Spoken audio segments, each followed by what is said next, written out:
Hi there, good evening. Welcome along to the Markéta Stadium in Prague as the sun sets on this beautiful city. It's the Aztorin Czech Republic FIM Speedway Grand Prix, round 6 of the 2020 series. Markéta Stadium, always a pleasure to come and enjoy the speedway in this wonderful city. Crowd in again tonight, a few more than last night, it has to be said.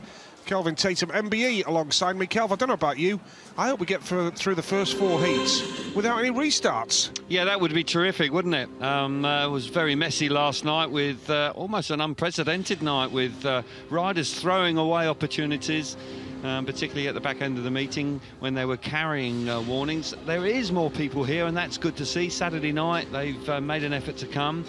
The current standings there with Smarslik overhauling Freddie Lindgren, who came into last night's meeting with a 7-point lead. He now finds himself in second place, but not out of it. And Ty Woofenden, well, I've got to say that he was a little bit fortunate in the semi-final, carrying that injury, not quite at his best, but 18 points. He would have been delighted with that. And those 3 riders have moved clear of the rest, with Janowski, Madsen and Laguta actually just slipping up a little bit. So those 3 guys are going to have to go great guns tonight. And Jason Doyle, who's been on a terrific run of form just recently, again, just being denied by being a little bit impatient on the start line. But here we see the point system, Nige. Yep, and the big points gains really are when you are in the final, because there's 2 points gap between positions in the final. Below 4th place, there's just 1 point differential as you go down the table. 2018, 16, 14 for the top 4, which are the finalists in the Grand Prix series. Woofenden, the big winner for that last night. Obviously, Bartosz Smarslik was a big winner because he won the meeting, but Ty Woofenden, having not won a race all night, and then finished on 18 points, which was quite remarkable for Ty. Yeah, he benefited from the new scoring system, as did Freddie Lindgren in the opening round, and that has kept him well and truly involved in this championship chase. And with the qualities and the skill and the understanding of what it takes to win a world championship, there's no question that Ty would have been boosted by that. His left hand is a problem. He doesn't quite know what's wrong with it. He doesn't want to know what's wrong with it. Actually, in an interview last night, he said. And it'll be interesting to see how he goes. And this man, Leon Madsen, who was very fast but did not behave himself at all last night, and ultimately paid the price by penalising himself on more than one occasion. He needs to behave himself tonight. Yep, here's Max Frick going out in the gate 4 position in the yellow helmet in heat number 1. We're about to get underway. The 2020 Aztorin Czech Republic FIM Speedway Grand Prix from the Markéta Stadium in Prague. Heat 1 is on the way.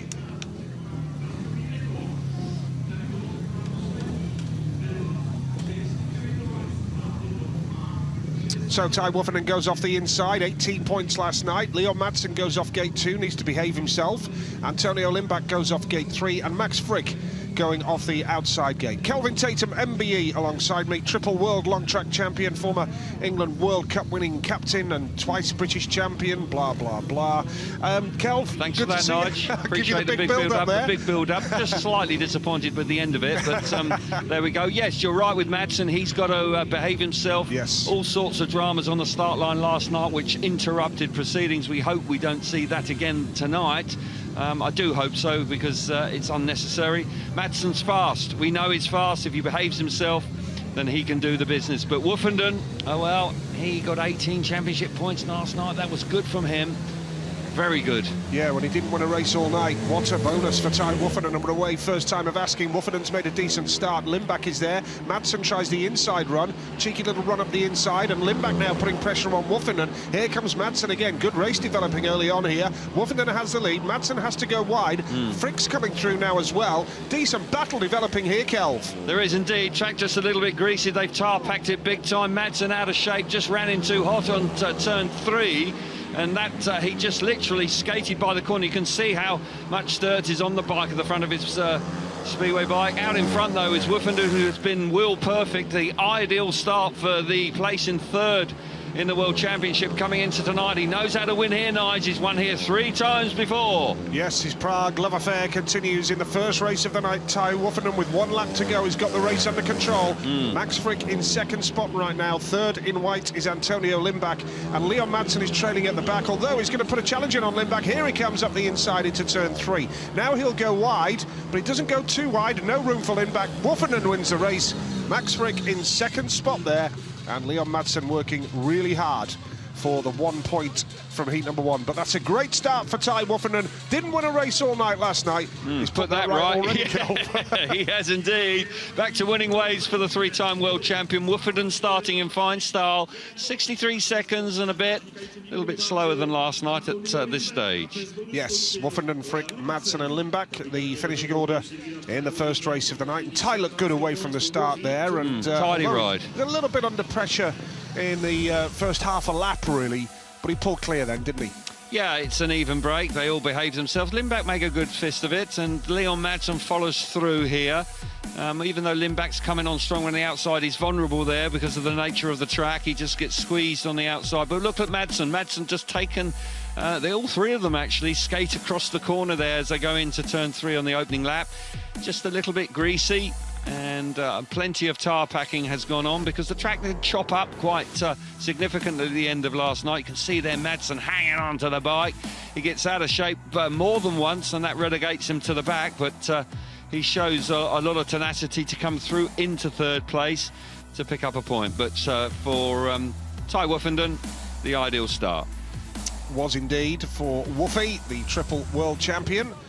He'll be a happy man after that solid start for him. 8 points got him through to the semi-finals last night. 4 second places he got after touching the tapes in his opening ride.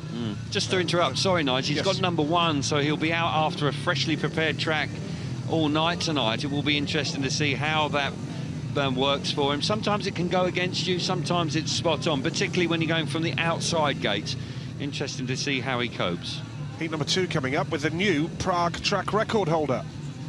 That man is off gate 3, Jason Doyle in white. He clocked a time of 61.34 last night, and he's the first rider to break the 62-second barrier on this track. Mikkel Mikkelsen off the inside. The series leader is Bartosz Smarslik off 2, Jason Doyle off 3, and Martin Vašilik going off the outside. And I've got to give credit to our Danish colleague Jan Stegman for this. Jason Doyle averaged 82.8 kilometres an hour in that track record around the Marquetta Stadium last night. Well done indeed. We weren't aware of it at the time, but he was riding very well, making great starts. Can he make a good one here? Here we go, heat number 2, and they're away. First time of asking, and that's beautiful from Smarslik. Now Doyle tries the inside run. Vašilik's trying the outside here in yellow. That's a lovely move from Martin Vašilik, and Smarslik has just given him enough room there. Could have gone wide, could have blocked him, but that was respectful riding from Smarslik. Vašilik has the lead. Smarslik second. 3rd place right now is Jason Doyle, and it's Mikkel Mikkelsen, the Dane, at the back. Yeah, good move from Vašilik there. Just wonder whether the world champion was taken by surprise there, but he hasn't given up. You know he's not going to give up. He's charging hard. It wouldn't surprise me at all if he gets back up the inside here. Yes! Good ride. Oh, that's tight. He's going to run wide, and he takes Vašilik with him, but it's a hard charging ride.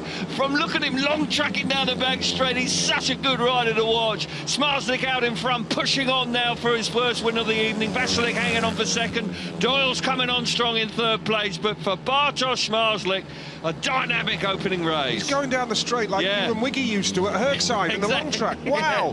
Bartosz Smarslik with the win, and he did it the hard way. That was a super speedway race. Good stuff from Smarslik and from Vašilik. They traded positions there. That was good stuff. Heat number 2. And well done, Bartosz Smarslik and Martin Vašilik. Good speedway there, Kel. Yeah, super ride from both of them. The world champion taken by surprise, and Vašilik coming around the outside, but a spectacular pass from Smarslik, clearly full of confidence after last night. Wow, he's looking good so far. Yeah, he is. Can anybody stop him? Winning a 2nd successive world title. Freddie Lindgren will have other ideas, so will Tai Woffinden, and the others around the top 3 won't have given up either, although significantly, of course, we've only got 2 rounds left after tonight. Start. That was absolutely picture perfect. A masterclass. It got tight in the first corner with Doyle coming in charging hard, but there's the dynamic move initially from Vašilik. See it again, tapes up, charge to the first turn.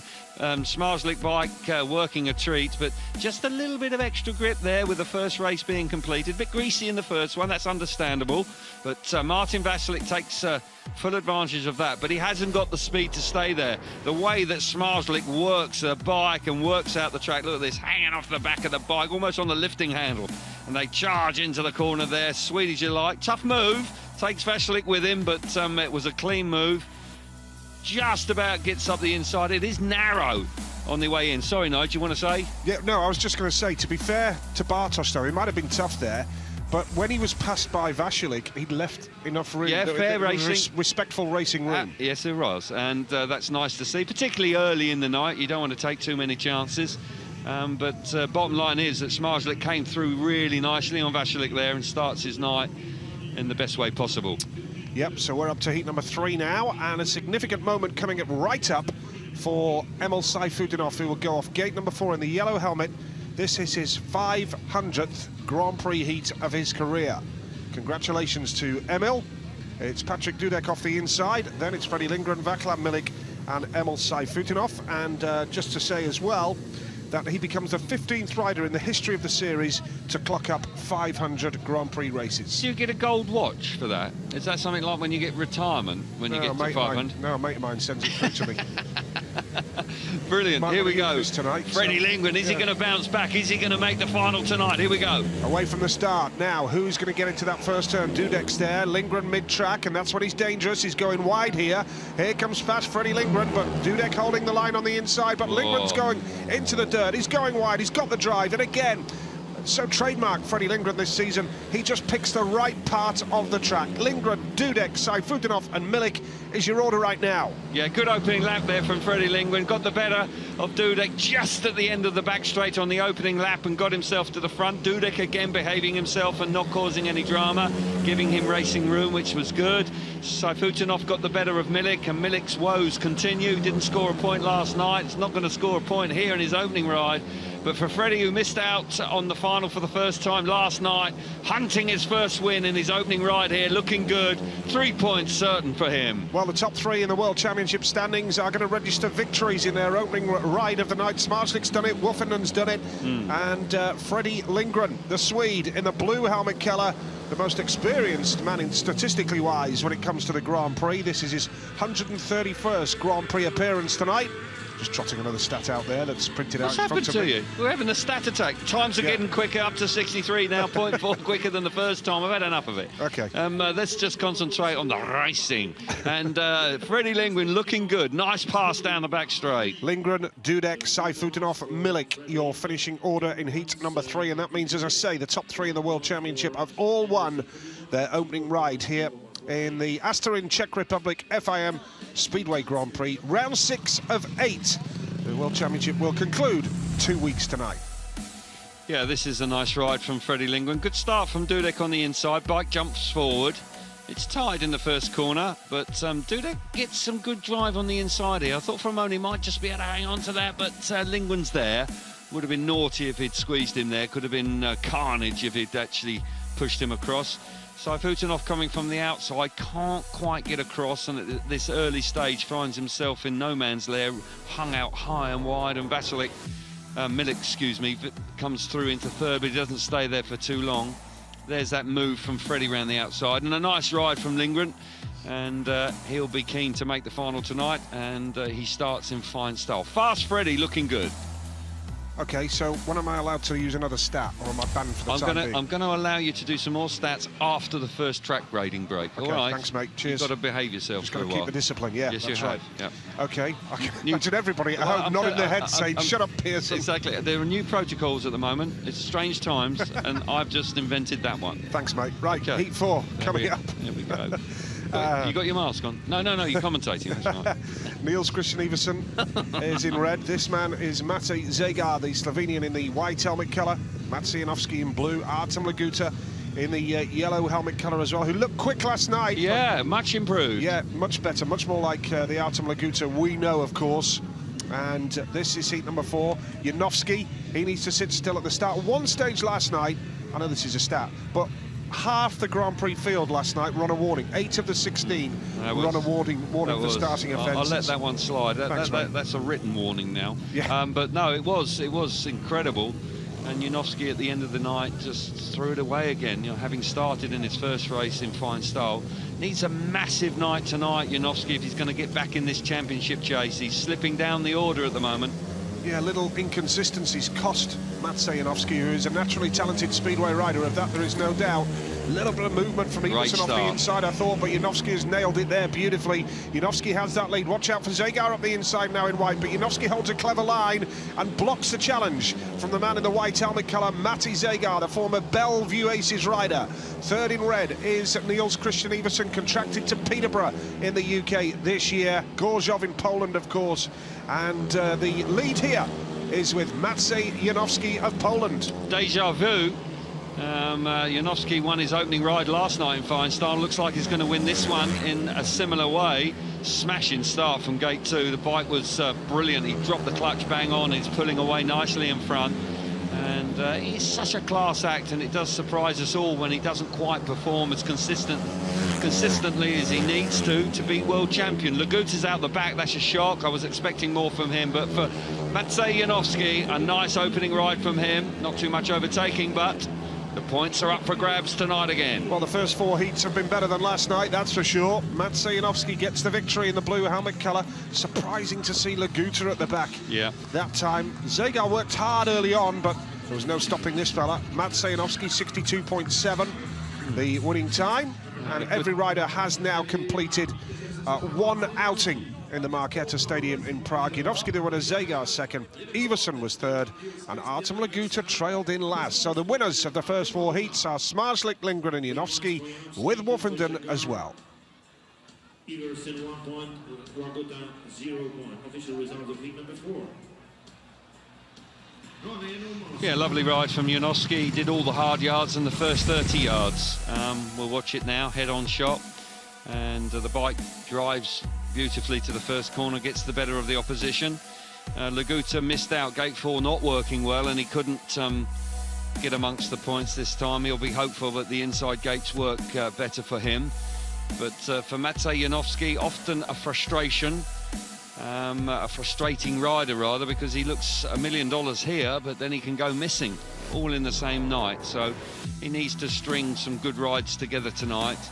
He's slipped to 4th in a championship. He is on 62, and that's 9 behind. 17 behind Bartosz. Or 17 behind Bartosz, and to get in the top 3, he's going to really have to push on now.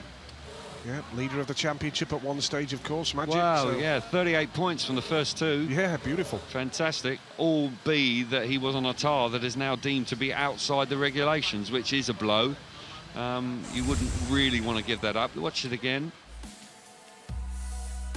A little bit of movement from Niels on the inside. Oh, it's minuscule. Minuscule, yeah, absolutely. He was actually stood still when the tapes went up. He was, so, yeah, and he actually doesn't get there. No, I wasn't suggesting there was anything wrong with it at all. No. But you're right, the first 4 races have gone nice and smoothly. No accidents, no rolling, no warnings. That's quite a big difference from what we had last night.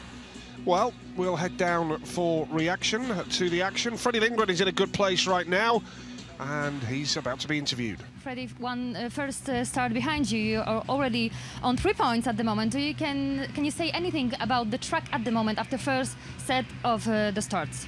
Yeah, obviously always nice to open up with a heat win, but the track is definitely more smooth than yesterday. Yesterday was a little bit bumpy, a little bit slicker perhaps. So we'll have to keep an eye on the track, how it develops, if we need to make some changes. But at the moment, I felt pretty comfortable. Were you a little bit disappointed that yesterday was the very first time that you didn't make it to the final? Of course, you always want to win, but I think I had a decent GP. I didn't perform to my best, but still 5th place and a couple of points in the championship table. It's a very intense weekend for you.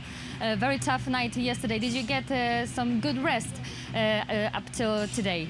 It's always hard, but I definitely slept better this night than I've done before. When you've been in the final in the first day, you have a bit more adrenaline pumping, so it's harder to get down and get relaxed. So definitely had a better sleep tonight. And next hit from gate 3. Any suggestions what to do with the bike, or everything is set perfectly? I have to drop the clutch first and be tough. Good luck then. Thank you so Thank much. you. Excellent response from I to like that. Marcelina, who's on the team tonight Yeah, again. Marcelina working for us today, and that's a great answer. I need to drop the clutch first. Yeah, that's fairly analog. Well, hopefully when the that tapes are isn't going too up. digital, that isn't too out there, but that is absolutely fundamental. You've got to drop the clutch at the right time, and I'm sure Freddie will be right up for that. Bit of tweaking going on there. New air filter going on for Leon Madsen.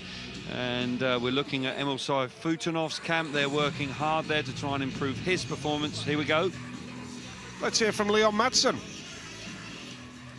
Maciej, you have a very good start to this series so far, and 3 points on your account at the moment, made from Gate B. What can you say about your disposition tonight so far, and how are you feeling at this track today?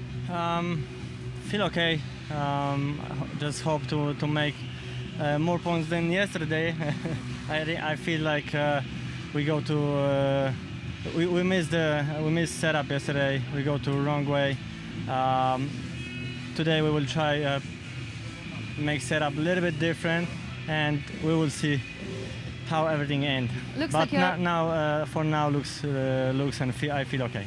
It looks really good, because actually you had the best time of the first set of the series. Oh, I didn't know that. So even more, I like it. Perfect. Can you tell us anything about your preparation for today? You had really a little time, less than 24 hours, to come up with the plan and to get yourself ready for that. Yeah, I was walking around the town, listening to some good music, and not much. Just drink some coffee. Before the meeting, I make some warm up, little bit dance a little bit in my van, you know, make my body more relaxed, and yeah, everything is good. And the last one, about how are you finding this season so far? As we know, that's really challenging time at the moment. We are nearly at the end of season 2020, so how do you find it? Yeah, my season is going good so far. Everything is really good. It just maybe a couple mistakes, but this is very hard sport. So I still learn and try to don't make any more mistakes than before. So You're doing very going well. good. Thank you so much. Good luck, Thank you. Maciej. Yes, that was Maciejnowski, not Leon Madsen. So apologies for that. But yeah, Maciej looking pretty happy, pretty relaxed, but he has just won a I race. wonder what his taste in music is. What he likes, whether he likes a bit of R&B, or is it heavy rock, or if he wants to get relaxed, probably heavy rock is an AC/DC, probably not the ideal music to be listening to in the town square. But I know a few places where it's good to relax in the town square. yes, and here is one for sure.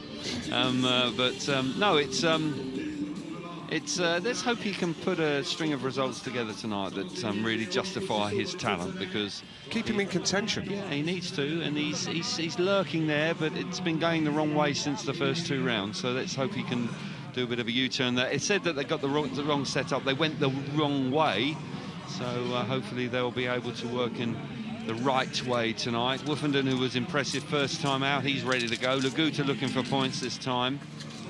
Vasiljev Milik, well, I think he wants 2020 over. It has not been his season at all. Domestically, in the league, or here tonight. Excuse me. Last night was poor, and he started well with a 0 again this evening. So, Ryder completely out of form, and you know he's so much better than that.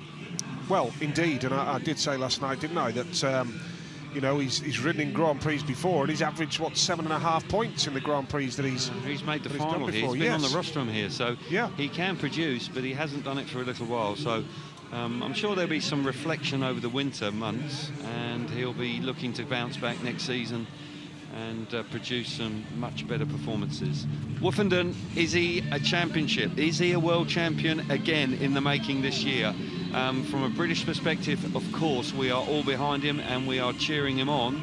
I don't think he's been quite at his best this season. I think he's been rock solid, but not sparkling form. A bit of good fortune went his way last night. The way he rode in that first race, I just wonder whether that might have just sparked him into action, Nige, because it looked like he wants to really capitalise on that now. Well, Woofenden is in contention for sure, but he's got to keep it going. And as I mentioned right at the top of the show, the real big gains are when you get into the final, because you have a 2-point gap between positions in the final, 2018, 16, 40. Yes. And then when you go down, further down, it's just 1 point incrementally, isn't it? So, yeah, it's a big opportunity for Woffinden. There's no question about that. Without actually being at his sizzling best as he was during his 3 world title wins, you know, is he timing his moves to perfection? Well, he could well be, and he has good memories of Torin. He's clinched all 3 world championships in Torin, so, you know, could he make it a 4th one in a week and 2 weeks' time, excuse me? That would be a fabulous achievement, and he's given himself every chance. So starts in fine style tonight with 3 points from gate 1. He's off gate 2 this time, a freshly prepared track for him again. He's got the fast-starting Artem Laguta on the inside. Does that put more pressure on a rider? Yes. When you've got a freshly prepared track every time? It can do, particularly when you go from the outside. Here, I think that can present more of a challenge.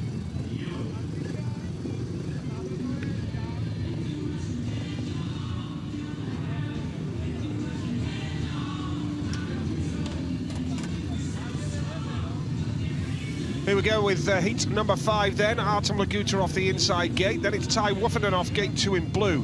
Mikkel Mikkelsen goes off gate 3 in white, and Václav Milik going off the outside. 3 riders who haven't scored a point in their opening ride, and a race winner in Ty Woffinden of Great Britain in the blue helmet colour. Laguta, superb last night, but trailed in his opening ride, which was something of a surprise. It was. He had gate 4, which makes it difficult. We saw Saifutinov struggling from gate 4 as well. It is a long way from there, and as I say, this track generally favours the inside gate. Woffinden coming from gate 2 this time. He drew out of the hat number 1, which means he will be out after the track prep all night long. It might do him a favour. The track will be smooth. That left hand might not be put under quite as much pressure, but gate 2 for him this time. Yep, heat number 5, and Woffinden's away from gate 2. That was beautiful from the 3-times world champion. He nailed that. Here comes Milik, though. Václav Milik, where's he found that from? Oh, no room there. No. Absolutely no room for the wild card. He's on the pace here, though, but Woffinden held the perfect line. Nothing wrong with that. Milik second, 3rd in white is Mikkel Mikkelsen. And once again at the back, Kelv, is the mystery that is Artem Laguta. No, Laguta just not doing it tonight so far. He got squeezed out there in the first corner, as did Milik down the back straight. You know, Woffinden was entitled to do that, and he needed to do it because Milik had got the run, he'd got the momentum, but then had to shut the throttle off violently. But look at Woffinden go now. He's looking good, you know. 2 wonderful starts. You make starts like that here in the Marquetta, then you've got every chance of winning. Bit of a battle going on for 3rd place. Laguta working hard, trying to get the better of Mikkel Mikkelsen. Can he do it? They're rushing around the outside. Nice as you like. Picking up his first point on the evening, but it's going to be 2 out of 2 for Woffinden. 6 points on the board. Ty Woffinden takes the checkered flag in heat number 5. The 3-times world champion, Scunthorpe born in Great Britain, brought up in Australia, in Perth, before returning to Europe to see if he'd be any good at a speedway as a speedway rider. And I think he's answered that quite emphatically. I think we know now, don't we? We've given him some time, but he knows how to do it. That's all right. And good to see Milik on the scoreboard. He's had a nightmare. He was competitive there, wasn't he? He had some speed. He could have won the race, but fortunately, Woffinden had eyes in the back of his head there. Needed to. Woffinden 6 out of 6, and only 2 or 3 points away from a semi-final spot so early in the evening. That's good for him. Indeed it is, and that's exactly what he needs to do, to take the pressure off himself as the night progresses, get the points on the board early, and then all of a sudden you're not then in panic stations and desperation mode. Here's the moment. That's the defining moment of the race, because Milik would have hit the front, and I'm pretty sure if he had hit the front he would have stayed there. But it was a decisive move, a smashing start from gate 2. Milik and the dirt. Look at that, the bike dug in and went there, but he just runs out of room. You'll see that many times. Sorry, Nigel, crack on. It's a stupid question. Okay, well, I ask it then. No, well, because I'm stupid. Okay. As a rider, you said it, I didn't. As a rider, yes, no. Right, would Woffinden have heard Milik right behind him there? Would he have sensed that Milik was trying the outside That run? is racing instinct, because you understand the racetrack. You know that there's a possibility of somebody coming from the outside, and you just ease across to cover all your bases, and that's what he did. He didn't even need to look over his shoulder. Do you think he was aware of Milik? He would have been aware that somebody might not have been aware that it was Milik, but he would have been aware that a rider could possibly do that. And so that was smart from Woffinden. He needed to do it, and he proved to be the case, picking up his second win on the night. He's going good. I love asking those questions because I've never been a speedway rider. It wasn't that stupid. No, thanks. Cheers. Yeah, oh, you're giving me credit for something. Well, yeah. Be another stat coming soon. Well, yeah. Right, heat number 6. Don't rush. No, don't rush. Heat number 6. Mats Janowski going off the inside. Patrick Dudek off 2. Leon Madsen off gate number 3 in white. And Jason Doyle off the outside in yellow. The 2017 world champion, Jason Doyle, and a worthy world champion. He was indeed. He'd been through, yeah. Crikey, he went through the mill, didn't he, those 2 years with those injuries he sustained, particularly in 16 in Torun. But now on the inside, Maciej Janowski says he's relaxed. He's been listening to music. He's been firing himself up. One first time out. Here we go. Yep, heat number 6 it is. Oh, a little nibble again, perhaps there from Madsen, but he's gone to the back. And now here's Doyle around the outside, but he locks up. Has he got the speed to go? Janowski, oh! Yes! Janowski had to leave the room. There for the Australian Jason Doyle. What a move from the 2017 champ. Second place Janowski, third place in white is Leon Madsen, and Patrick Dudek at the back, and here comes Janowski! Brilliant move from the Polish boy to get the better of Jason Doyle. Now he runs wide. Doyle now replaying the compliment, charging over the start and finish line. This is a good speedway race.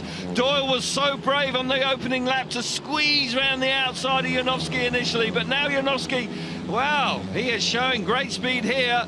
Leon Madsen coming on strong in third place. Don't count him out with a lap to go, but for Janowski, he's going to go back-to-back wins. Madsen running wide. Doyle should hang on for second place here. Yeah, he should do. Madsen's going to throw it one more time at Jason Doyle with the outside run. Janowski is going to make it 2 wins out of 2, and Madsen down to the line. How close was that? Well, that was very close. Too close for Doyle's comfort. I wonder whether Madsen may have just stolen that away on the run to the line. I didn't think he was going to do it. Wonderful ride from Janowski. Classy give us an stuff. idea now.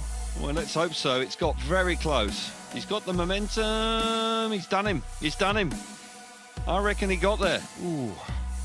Now, you can't give a dead heat in FIM meetings, but that looked pretty close to me. Yeah. Interesting. Well, Janowski won in fine style. And Patrick Dudek trailed in last. And Dudek was at the back, which was disappointing for him, but Leon Madsen and Jason Doyle, that was awfully close. I just sensed that Madsen had the momentum. No, Jason Doyle held on. Wow, that was tight. Yep, very tight indeed. Another yard or two in old terms. Another inch in old money, yeah. And it would have been Madsen's, but Doyle, well, a touch fortunate there, but 2 points nonetheless. Let's see the race again. Smashing race, initially off the inside. Janowski makes a good jump, bike working nicely. Doyle rides brilliant here in the early part of the race. He's in the dirt, you know what he's going to do. He's only got one thing on his mind, to charge down that back straight. It gets tight and even tighter and just about gets through. Lovely move, but he can't stay there.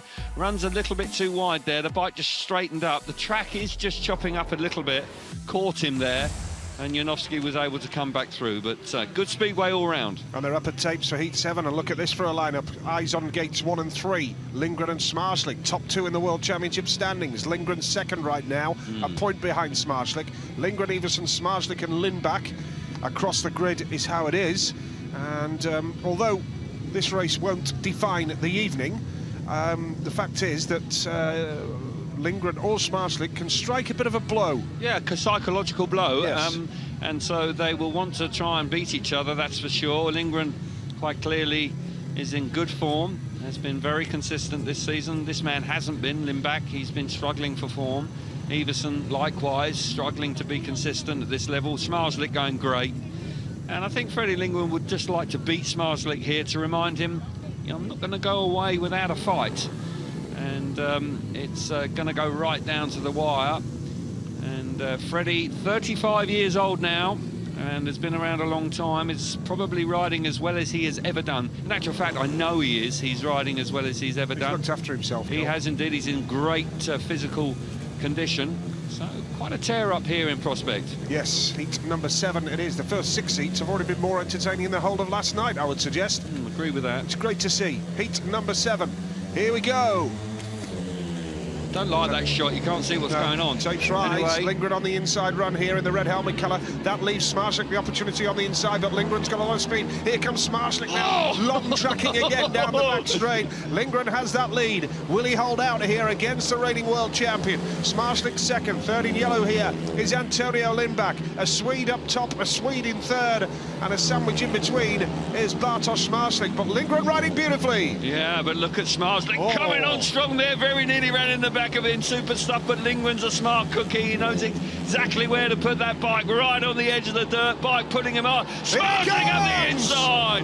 What a move from the world champion. He is loving it out there. Freddie Lindgren, can he respond? No, he can't. Bartosz Smarslik in a class of his own again. Bartosz Smarslik is quicker than Freddie Lindgren. I don't think there's any doubt about that. Look at him pulling clear here now down the back straight. The reigning world champion. What a move from Bartosz Smarslik to pass Freddie Lindgren. And in third place, Antonio Lindback with Niels Christian Iversen at the back. But what a ride! Proper speedway there. Bartosz Smarslik. We are seeing some good stuff tonight. Yeah, Cal. this is better than last night. We're delighted about that. And Bartosz Smarslik has been terrific. 62.6 seconds, good race time. And I don't know if Freddie Lindgren was that much slower than Bartosz. He made half a mistake, ran a little wide, and Smarslik was in the right place at the right time. But wonderful speedway. And the 2 points for Freddie put him on 5 from 2 anyway. And it's all about getting in the top 8. That's the most important thing, because anything can happen then, as we saw with Ty Wofferden last night, when he got 4 second places and a tapes exclusion, and then went on to finish second in the meeting and bag 18 points. So the priority is to get into the top 8. So for Freddie, second place, not at the end of the world there, but Smarslik laying down a marker, Kelv. Yeah, he gets balked in the first corner there, Smarslik, but recovers nicely to come through into second place. Freddie's in the right place. He's done everything right, Lindgren, here. And it's a marvellous ride from Smarslik when you consider he's come from last there, coming out of the first corner. Such a cool rider. Freddie Lindgren on the edge of the dirt, and for a couple of laps, that's just where the bike pulls him wide, and that costs him. It's only half a mistake, but when you've got Smarslik chasing you hard, watch it now. He just straightens there, bike pulls him too wide, and Smarslik, I don't know if he would have passed him if that hadn't have happened, but it did. And as a consequence, he was in the right place to pounce, and he comes up the inside, and the world champion rides beautifully to continue on winning ways. Good stuff. Let me ask you a question, Kelv. All the talk last night, well, a lot of the talk was about the starts, and on our SGP Talking Dirt show online, we spoke to Greg Hancock, and we asked yourself as well about the starts, and why do you think it is that we've got a situation here where 7 heats have gone by with no problem, whereas last night they were jumping at the start all the time? So has somebody had a word? Have they been thinking about it overnight? They must have. What are your thoughts? I think they realise they've only penalised themselves, and the fact is that they continue to do it. It's only going to get worse. So you've seen a completely different mindset coming out to tonight, and they're quite clearly being more disciplined.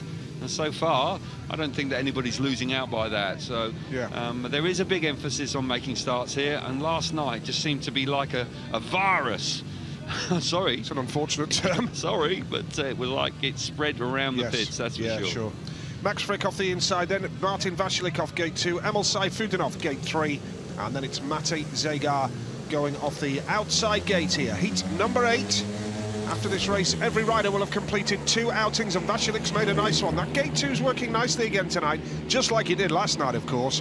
Pretty convincing gate 2. Zegar charges through into second spot right now. Emil Sayfutdin off his third, and the man at the back is Max Frick.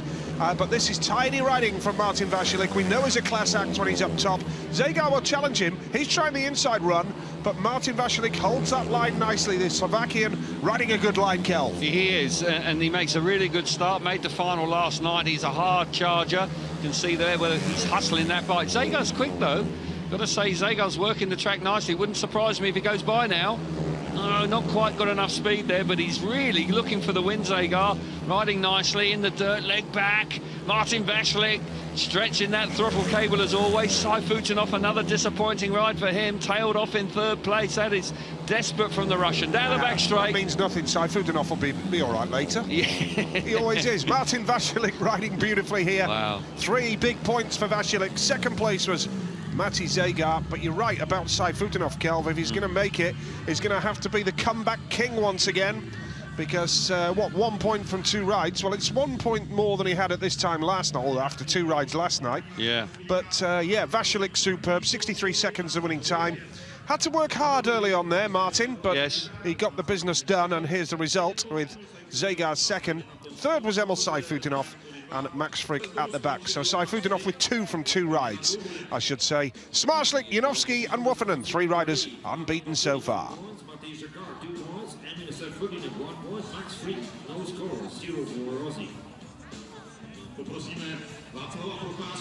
Yeah, nice ride here for Martin, and he'll be pleased to keep building the momentum. He worked hard last night and got his rewards by making the final.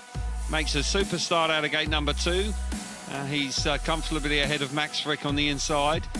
Zegar comes through here. Zegar's looking better tonight. He's had 2 second places and he's been on the pace. He's been not really there or thereabouts. Sayfutdinov again passed quite comfortably here. Again, starting slowly, which is never ideal. You're going to be under massive pressure as the evening continues. I thought for a moment that Martin might get past there. He just ran a touch wide, but he had enough speed to remain out in front, with Zegar sort of really keeping him very honest in second place. A nice ride from the Slovenian, but it's the Slovakian that takes the win, and they're pushing on. Emil Sayfutdinov again, they're going to probably ditch that bike and try another one and start winning races for fun, but for 5 points from 2 rides, and Martin Vasilik, that's a good return for him. Well, I think we're going to hear from the reigning champ, Bartosz Marslik, now with our reporter, Marcelina Rutkowska. Bartek, first of all, I'd like to ask you if the adrenaline is still pumping in you. Yeah, all the time in the track is pumping, but I feel good. I sometimes like it, the pumping, because the the good setup on the bike and bumping or no bumping, so nice. But this moment so not so bad, and I look at what before me, and we'll see. You're too humble, because it's not too bad. It's just excellent. 6 points already on your account, and 2 excellent battles. One against Martin Vaculik, second against Fredrik Lindgren, who also looked really fast tonight. What was that feel to be crossing this line as the first one? Yeah, I don't looking for the another riders. I'm on look for me, for myself, and I want to make good work. And yeah, a lot of hits before me, and we'll see. Thank you so much. Good luck in the upcoming hits. Thank you. Yeah, he's riding well, riding really well, and he's not too worried about who he's racing against. He just sees everybody, somebody to beat if they're in front of him.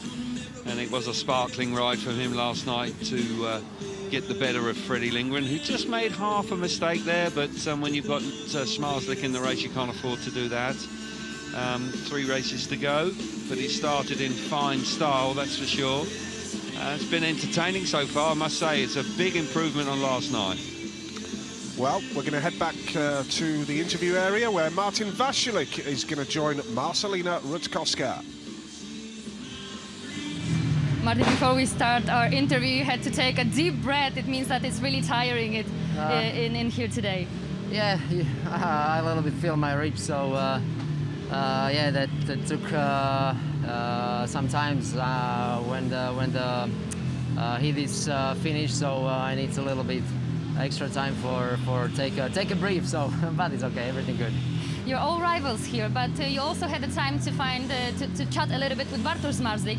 You had a really nice battle in the first heat of yours. What did you guys discuss? Well, I had a good start, good first corner, but Bartek, he was behind me very close, and I think he's the fastest guy in the business. So it's very hard to have him behind. So. I did a little bit mistake. I go too wide on the straight, and he just cut and take a speed and build a speed, and yeah, he's a world champion, so he knows how to do. But you're also doing very well. So far, so good. 5 points. It's a great result, and for you, it looks like it doesn't matter really if you're going from the inside or the outside gates. Yeah, it's all about find the good rod on the start, and. Right now, at this moment, the rods looks pretty good, So I was pretty lucky on that. So I keep fingers. This luck stay with me all night, and I can make it gate like this all night. good luck then. Thank you so much. Thank you. Yeah, well, he's going well, and he's quite obviously he's a bit beaten up. He's a bit second-hand, but finding taking deep breaths a problem. But it didn't slow him down too much last night. And on the evidence of his first 2 rides this evening, he's once again looking strong and confident of making a second final here in the Markéta Stadium. Plenty of fans in from Poland. Looks like a Aztorin fan there, and the Dudek fan club there sat together. They'll be a little bit disappointed. Patrick is having a tough time at the moment, and he's well outside the top 6. He's languishing down in 14th coming into tonight, and he may just have to rely on a wild card for 2021. Maybe a huge performance before the end of the series would help to remind the series that he is required, because they have an awful lot of talent, and they've got a qualifier already in Kasperzak through the challenge. So will be interesting to see which way that works out. Woofenden prepared, because he comes out after every track raid. This time he comes from gate 3, and he's got Jason Doyle and Zagar on the inside of him, and he's up against his old teammate in Freddie Lindgren, who will go from gate number 4, but Woofenden has started very well. 2 points. I think he'll take a couple of points out of this race. 8 points out of a 9 would be more than adequate. Well, to have 8 points after 9 races, less than an hour into the GP, you're virtually in the semi-finals. Happy days, yeah. Pressure off, absolutely. So I think they're doing a good job with the track. I think, you know, there's no question that the base of the track is breaking up a bit. I understand why they had to tyre pack it, but the racing has been good, and they're keeping it under control. So yeah, so far so good. It's quite interesting coming these double headers. Like last night wasn't quite the night we wanted for more than one reason. Obviously the starts were appalling, but the track just didn't quite allow the guys to show their skills. Tonight, same track, 24 hours later, the racing is much improved. It just shows you how the small margins, you get the track right, you know, even at quite an awkward track like this place, the racing still can be super. yes, and we've seen some terrific racing down the years here at the Markéta Stadium in Prague. And it's not always guaranteed, but when they get it right, it's good. And well, they've got it right tonight so far. Yes, they have. And as I say, last night it wasn't as good as we've seen it in the past. Track just slightly, you know, worked slightly differently, a bit more tyre backing. It's producing some really good results. Freddie just coming up now. A good-looking lineup. I tell you what, this is a tough race with these 3. Doyley, he'll be up for it, and Freddie and Ty haven't always been the best of friends. They've had a bit of a couple of run-ins from time to time. It always happens when, you know, there's a lot of rivalry between riders. It was quite an interesting scenario, wasn't it? Because Freddie was the #1 for a long time at Wolverhampton. And then when Woofenden really got going, he kind of stole his thunder. He won the World Championship. He was the #1 man. Yes. And that was a difficult time for Freddie Lindgren. He actually left British Speedway, I think, as a consequence of that. But he's gone away. He's rediscovered himself. And fair play to him. He's now a very established international rider, that's for sure. And riding... he's riding as well as he's ever done. He really is, and winning Grand Prix and chasing a championship, a realistic championship for him. Yeah, and 2 world champions in this race, heat number 9, Doyle and Woofenden. And could we see another world champion emerging in Freddie Lindgren off gate number 4? Still a lot of work to do. There's still a long way to go. I know I said earlier there's only 2 rounds left after tonight, but that's a lot of racing to do. So, yeah, but they're coming thick and fast, aren't they? There's no time to think about it too much. You just got to be on all the time. And Woofenden carrying that injury last night was a major bonus for him. Could it be his year again? There's no question.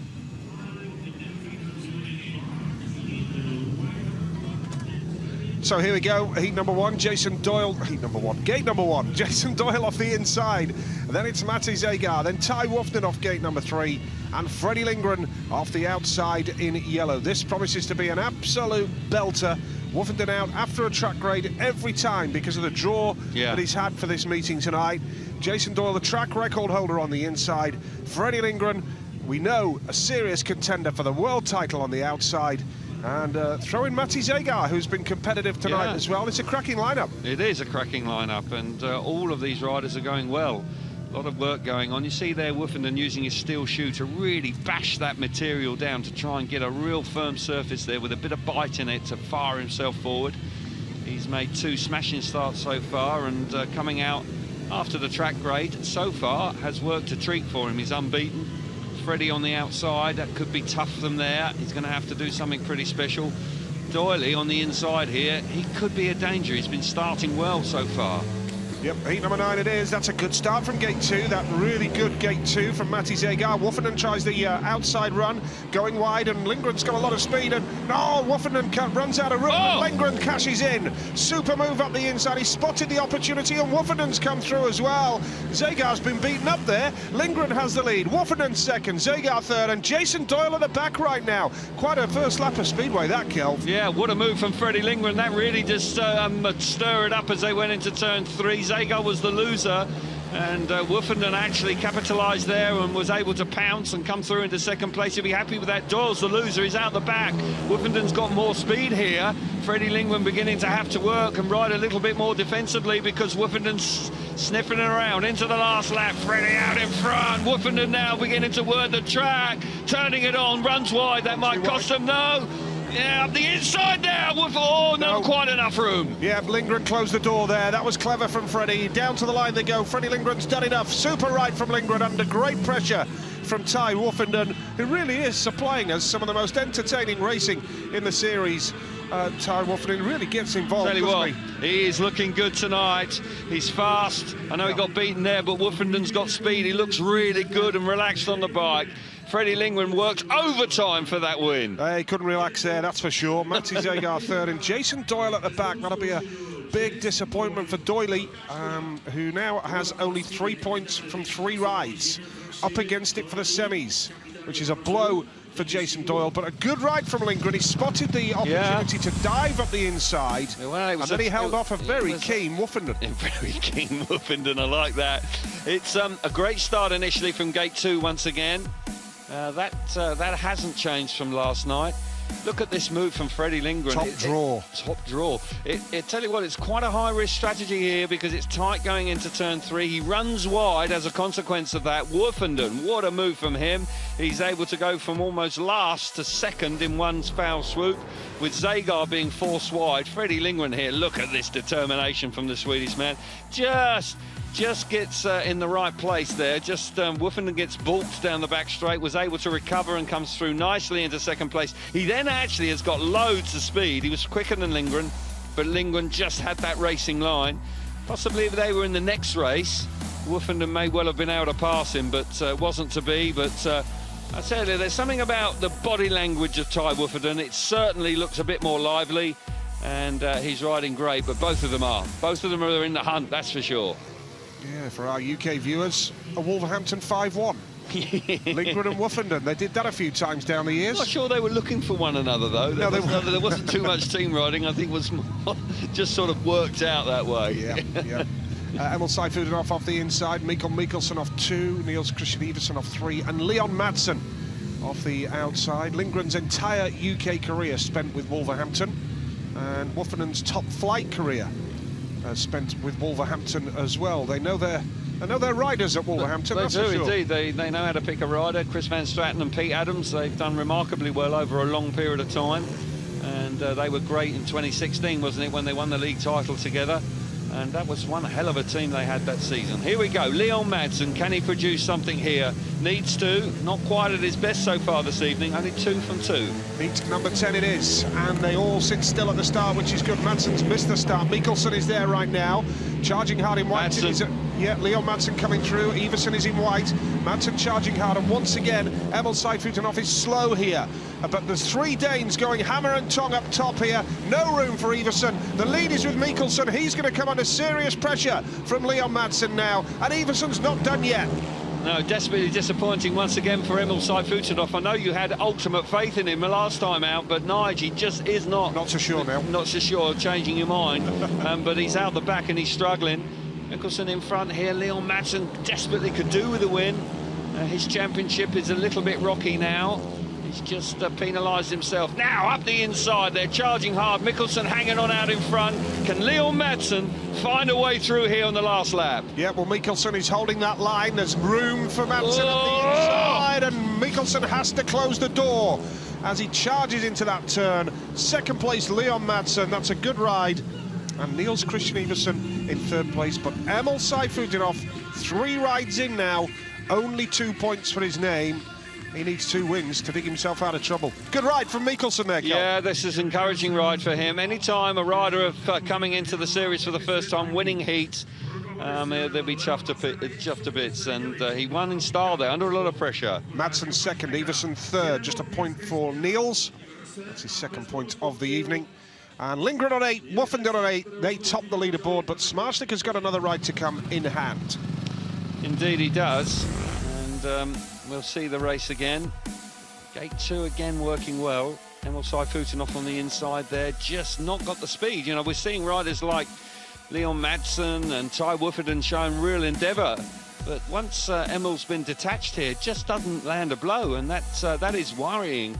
And from his perspective, for his mindset, this isn't good enough. It's just going to be destroying his confidence.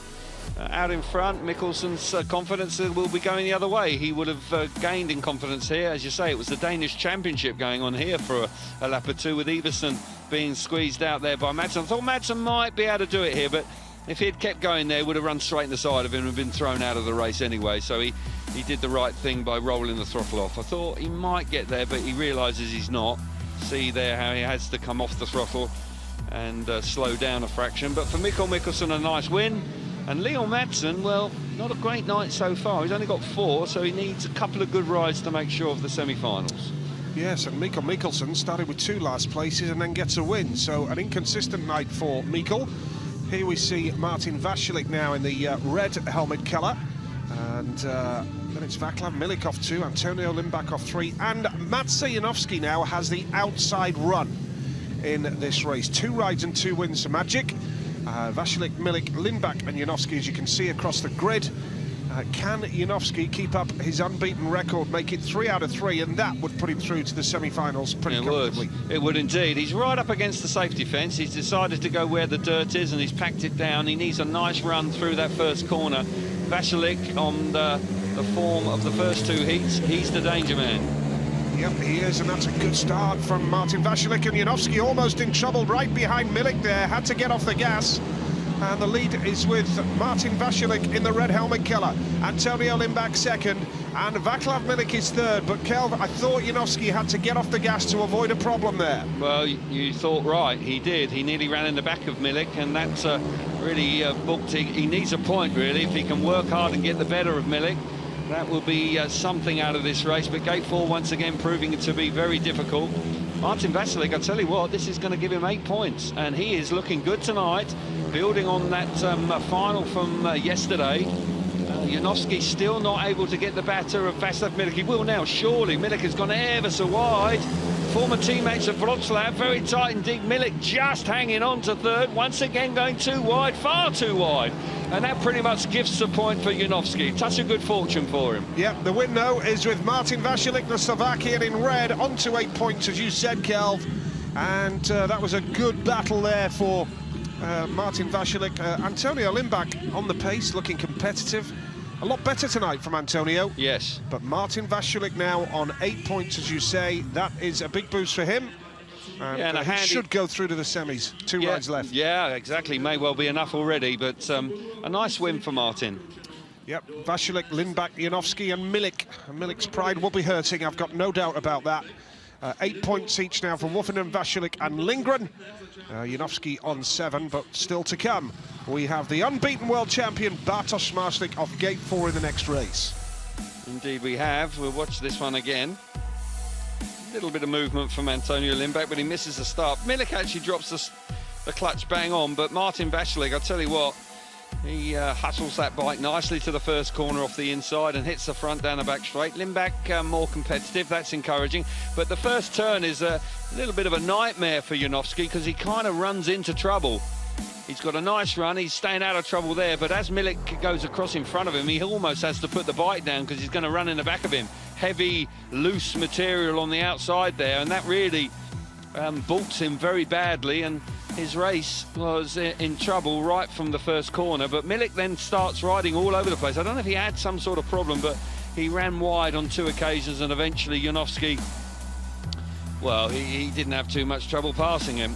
You see there running wide. Didn't he? Yeah, very heavy the material built up on the outside and got caught out by that. Two back-to-back wins for Martin Vasilik, on to 8 points. Lovely work from him. He's pleased with that. Pointing out a very valuable sponsor there, I believe. Yes, and why not? Why not? Take every opportunity. Yes, indeed. Heat 12 is coming up.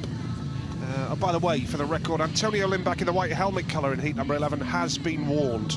I didn't see that. Yeah, but, he was just rolling. I didn't notice it initially because it just on the replay there was just gently moving. So Craig Ackroyd, our referee, has officially issued a warning to Antonio Lindback. So, Laguta, Frick, Dudek, Smarslik, the reigning champion, unbeaten on 6 out of 6. Can he do it from gate 4?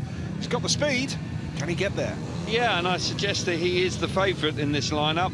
The other 3 riders are not going as well as they would want. The 4-man here is the world champion. Dudek, can he rediscover something special here?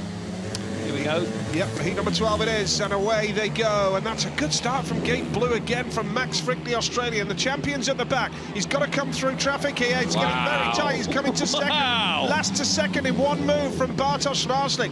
Frick's under pressure. Dudek almost collects Smarslik. Here comes Bartosz Smarslik now at the inside. Wow. Easy as you like. Frick will come back and have a go. Great speedway here. Fantastic opening lap of speedway that was. Smarslik the entertainer once again. Max Frick not lying down, but Smarslik's going to go around the outside. We need to see the front because we've missed the overtake.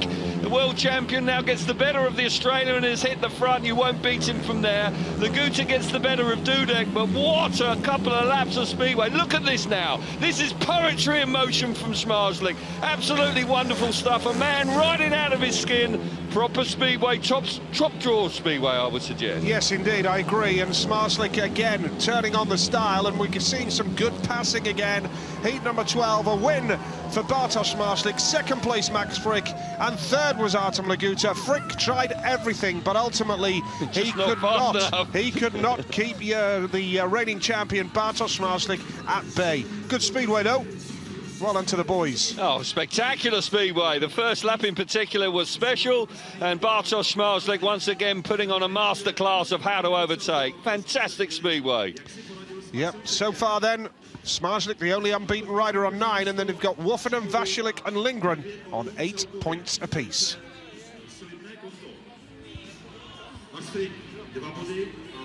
Wow, what a ride that was. It was fabulous stuff from Bartosz, and doesn't get away that well. Gate 4 once again as being problematic. He's left in no man's land, but watch this now.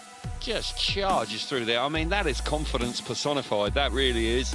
And he comes through there, and then you can just see the poise and the composure on the bike is extraordinary. Once again from the tapes, Gate 4, a nightmare tonight so far. And he's working hard. Frick's made a good start from Gate 2 there. He'll be pleased with that. And Max Frick rides well here. He's up against a man who's just in electrifying form. Look at that. He just hustles through there. He doesn't care. And lovely ride from Smarslik. Frick rides nicely, but just cannot resist this charge from the world champion. Here he comes. Up the inside, runs in deep though. It is a bit rough now. I think he was chatting about that with Frick as they rolled down after the race is completed. See this lovely ride from Frick. Past the world champion back. Not a lot of people are going to do that. That's a nice move from him, but look at this, round the outside. We didn't actually see it. We were concentrating on the riders at the back, but a lovely swoop round the outside from the world champion. And from that moment on, he wasn't going to get beat from there. Look at the style of him. So much balance and poise on the bike. It's wonderful.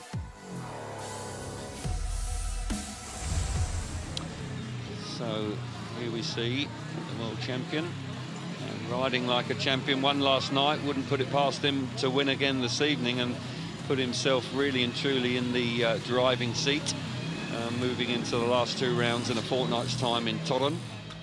Reasonable amount of people in the stadium, which is generating a decent atmosphere, and that's good to see. And they're witnessing some some decent speedway. And it's a nice evening, a little bit chilly, but we've got some more reaction now from the pits. Ty, I would like to ask you first of all, I know we spoke before about that, but do you still having that pain in your hand at the racing? Yeah, but it's all good. Like, you know, it is what it is, so just got to get on with it. But made a couple of good starts from the inside gates. Gate 3 was a little bit slicker, and I didn't make the jump, but I had a good pull to the first corner. Now we're off 4, so slight setup change, just try and give me that little better jump, and then, yeah, see how we get on. Does it make any difference for you that you are going right after the grading? Yeah, every race has been after the grading, so I don't normally like it after that, but you know, 2018 I had it 3 times, and that was a good year, so it's going to, at least the track's the same every race, so you know roughly whereabouts you are with the setup. But it's going so far so good, 8 points at the moment, and in your last hit you were nearly to win it, but Matej Zagar stopped you a little bit, and then Freddie went in the front. How did you comment on that race? Yeah, like again, I had a good pull to the corner, and then just not enough to get over Matty and get to the curb. Fred did a nice cut back and ran up the inside, so you know, can't fault him for that. Good luck, thank you so much, you. and see you later. Yeah, he's going good tonight, Woofenden, and so far he'll be pleased with his performance so far, and 8 points out of 9. Beautiful city, lovely backdrop there, and as I say, a little bit more chilly at this time of year, September. Middle September, but still the weather has behaved, and that's good news. That does actually have an impact on how the bike runs as well when the temperature dips. A bit more power, the bikes are a bit sharper. It's good news, but no, it's been a spectacular stuff, and there's no doubt that Bartosz Zmarzlik has been the eye-catching rider so far this evening. He has come through the traffic in fine style. And that last ride just epitomised what he's all about, really. You know, he did it, the way he was able to come through Laguta and Dudek coming out the first corner. I mean, the confidence to do that. I mean, you've got to have tons of it, and it's oozing from every pore out of him at the moment. Yep, it's going to be hard to beat, that's for sure. And top 3 riding beautifully. So, yep. Just had a text message come through from an old friend, Matt Reed. Said, any chance we can get, he's an old grass track rider, loves the grass track scene, any chance we can get Zmarzlik on the long track scene, he'd tear it up. Well, yeah.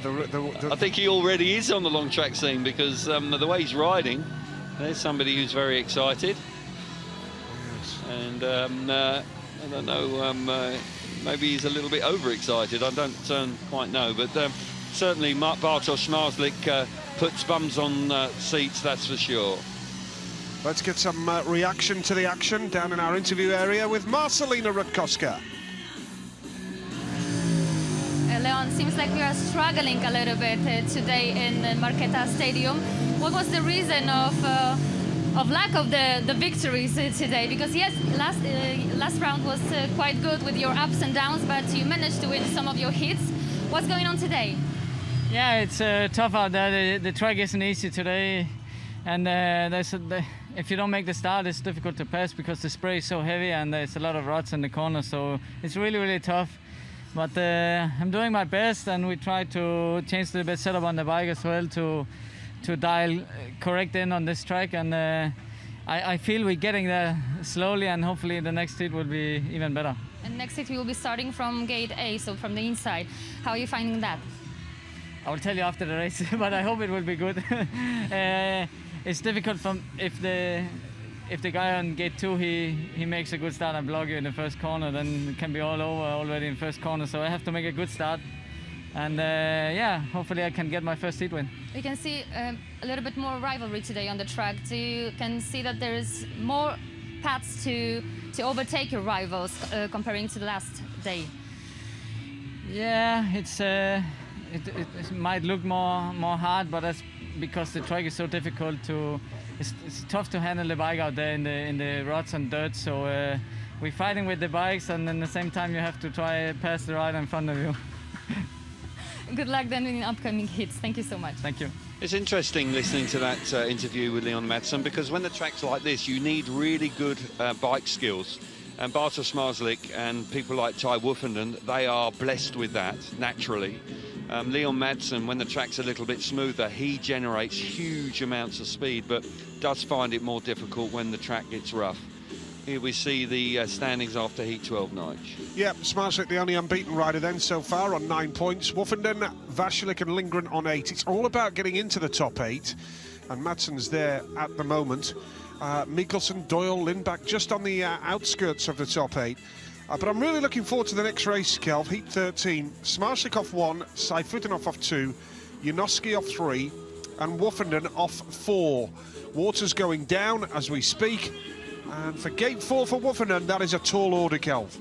It is, and with a freshly prepared track, the grip will be on the inside where they pull it back and roll it in. So he might need to be able to, do one of those turnbacks. But with Smarslik on the inside, it probably hasn't fallen right for him this time. So I think if he picks up any points here, he'll be pleased with already 8 in the bag. Just concentrating there. He knows what it's all about. Janowski, who has got 7 points, he's ridden okay tonight. Picked up a lucky point last time after getting in trouble from the outside. Emil Saifutinov, wow. I don't really know what to say. It's once again, you have glimpses of genuine world-class performances and followed up by performances where he just seems to be going backwards. And do you know what? I would have to sit down with my team and say, look, what is going on? Because mentally, Nigel, that can destroy you as a rider. You don't know what's going to come. You don't know if you're going to win a race. You don't know if you're going to be last in a race. And no consistency. I don't know how you cope with that. You know what I mean? That's like going to work and not knowing if you can write or even pick up the phone. I mean, that's not good enough. And that team, they've been together a long time. I would just wonder whether they need to look at that or it needs to be refreshed, because Saifutunov's so much better than what we're witnessing. He is, and he's one of the most popular riders on the circuit. I've said it repeatedly over the last 4 rounds over these 2 weekends. So many people fancied him to be world champion this year. Yes. He went well last year. He's been riding well in the league, and it looked like it was going to be his time, and it's proving not to be the case. This is a smashing lineup. Can't wait for it. Can Smarslik remain unbeaten? Because he has been wonderful so far. I've just had a message from my mate in Southern California, Rick Miller, and he's described it as a masterclass. Yeah, that's a great description. And Rick, a fine rider in his day, of course, the USA rider who spent his British career with Coventry and a teammate of yours at Brandon, Kelv. So great to hear from Ricky Miller. In fine form, I'm sure. Yeah, still loves the Speedway, those guys out there, Boogaloo and Sean and Bruce Pennell and Ricky Miller, John Cook, they still follow the sport very closely. Good. And it's good news. Gave me a lot of pleasure as a young boy watching the American boys. Yeah, they were great. Here we go then with a fantastic heat number 13 coming right up.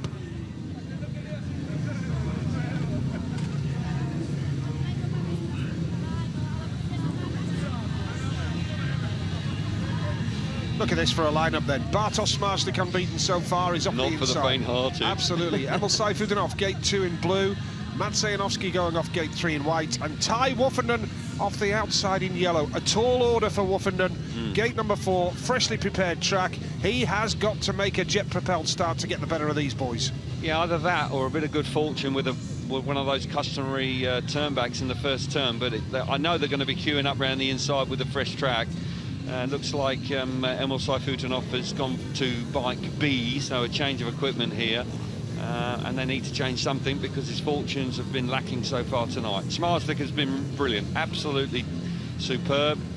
And you've got to say that Janowski and Woofenden also have been riding very well. But this man right now, you just sense that he's the one. Yep, heat number 13 it is then. Here we go. Oh, I'll tell you what, Janowski was desperate to get away there, and now Woofenden with the turn on the inside. Oh, is he staying on the bike? He's gone on the inside of the track. 2 wheels over the white line. Yeah, he's That'll be looked out. at. That will be looked at. And Emil Saifutinov has the lead. Bartosz Smarslik is second. Woofenden tried desperately with that turn up the inside. The man at the back right now is Matvej Janowski, somewhat surprisingly, but the referee will look at the replays of that incident and see if both wheels of Ty Woofenden's cross the white line. Well, it's happening again. Saifutinov changes the bike and he's winning a race, and it's a tough race indeed. And he looks $1 million.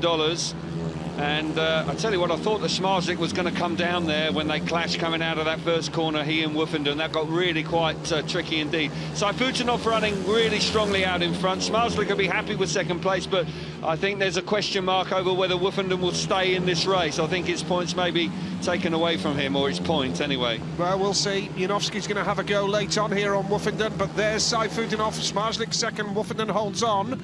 But will that point count for Ty? That's the question, because the referee could well look at this. He'll ask for replays. I'm pretty confident of that. He will ask for replays, and if Ty's both wheels cross the white line, he will be excluded. Well, they were definitely on it. Yeah. But a smashing ride from Sayfutunov, much more like it. And again, this roller coaster for his mind, with poor performances followed by a wonderful ride there. He moves on to 5 points. He's still got a chance at the semi. Yes, he has. This is exactly what I said previously. You said it's never in doubt. No, don't rule it out. Wow. Well, here we see this. Let's watch this again, because this could be very interesting. Super start from Sayfutunov. He's gone for it straight away there. Woofenden's come clouting through there. No, he doesn't go on the inside with both wheels. I think the point will stand. Right. I tell you what, Smarslik's very fortunate not to actually go down here. Woofenden got such a lot of speed there, clouts the side of him. Smarslik does very well to stay on. That angle doesn't tell us whether both wheels go over, but the overhead shot, you can see the back wheel doesn't actually cross the white line. Well, there's 2 white lines, Kel. Yeah, but it's the inner one, I think, that counts. Okay. You watch it now, that inner line, the inner one, not the... Well, hang on a minute. No, I'm wrong. I'm incorrect. There, he definitely goes over. Excuse me. Well, which white line are we counting? The first one. Well, he's got to go then, hasn't he? He has, yeah. Yeah, I was incorrect. It's there's like a little gully there, and you've got to believe that he went with the wheel going in there. That might well be a little bit confusing. But 5 points for and gate 2 again. Gate 2 again for the Russian. That might just help him out. Well, the referee is asking for another replay. Yeah, I was wrong there. I thought that it was that inner white line, but because the actual one possibly... Well, this is all very confusing now, because the referee cannot start this race until he actually studies the replay. Do you know once what? again. Now, I'm questioning myself again now, because that inner white line, I'm wondering whether that is the one. You can see that one where the grass starts, or is it the one that's on the further out from that? If it's not the first one, what is the point in having the first one? Exactly, so it must be the first one. And there is a little gully here, and I would suggest that now Woofenden, when he hits Sayfutunov there, first of all... Smarslik. Excuse me, Smarslik. There's both wheels now, clearly over the line. Yeah, you're right. His foot down on the AstroTurf. Yeah. And I think Ty will have his point taken away from him here. Yeah, I think you're right. Oh, well, they've started the race. So there we are. There was us focusing on the replays, and Artem Laguta has got the lead ahead of Freddie Lindgren and Martin Vasilik, and Leon Madsen is at the back right now. But Artem Laguta has that advantage ahead of Lindgren, and Madsen comes through in third. Well, this is a turn up for the books with Martin Vasilik at the back, having a great night. Leon Madsen still struggling for points, but Artem Laguta coming out of gate 2. Gate 2 once again has been absolutely dynamite again tonight, and he's taken full advantage of that. He hasn't had a good evening, so you've got to believe that the Russian, with this one and one more to go, well, maybe 2 back-to-back wins could see him through. Freddie Lindgren, yes, this will be enough. 2 points handy. Not enough for Madsen. Madsen not at his best tonight, struggling with conditions, not completely comfortable. Laguta, though, this is a tidy ride. Yep, great ride from Artem Laguta, and that's what we know exactly he is capable of, and that puts him onto 5 points as well and brings him through. So he stays into contention for a semi-final spot. Artem Laguta, excellent ride. And just while we were all focused and focusing on the monitors, the race went ahead. So Laguta, Lindgren, Madsen. Yeah, we were caught out there a little bit, weren't we? They were racing and we were talking about Woofenden. Don't quite understand why we're seeing replays that were supposed to be requested by the referee, and the referee is actually starting the next race. Don't quite understand that. Well, he couldn't have been watching the replays. No. But here we see the start again, and Artem Laguta charges out of gate 2. Gate 2, there's something about there. There's something in the dirt there that just propels you forward. Freddie coming nicely through into second place. Martin Vasilik's the big loser here, and I don't know what's happened to him here. He gets relegated to the back, I think, but maybe this is the move now where he runs in very wide. But Leon Madsen coming through, but for Artem Laguta, beginning to find some form again. There's no doubt about it, the change of tyre for him has affected him. There's the move from Madsen. And Martin Vasilik, well, he was the loser there after having a really good evening so far, all of a sudden failing to score. But 8 points, he's still got a chance. 5 points are right to go. The two Russians are in identical situation. And if they can win their last rides, they may be able to make it through tonight. It's going to get awfully tight as we come to the conclusion of heat number 20. Yeah. But for Emil and Laguta, two class acts, they found it difficult to get amongst the points, but just shows you the value of making a start. Greg Hancock was good at making starts. Not here, bad. You know? And it's 218 Grand Prix. give him a shout on the phone. I'm sure he'll give you all the wisdom. I tell you what, I used to look around in the toolbox to see if there was any lurking in the bottom.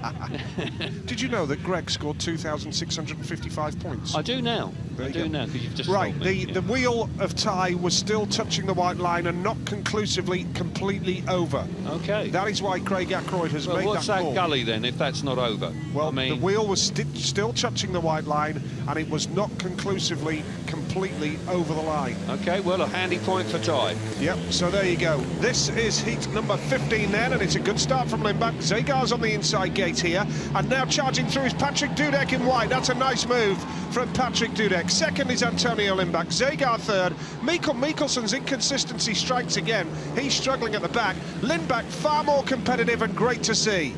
Yeah, Lindback's on the pace tonight, a little bit untidy there with Dudek out in front, encouraging ride from him. Mikkelsen into third place now, he's got the better of Zagar.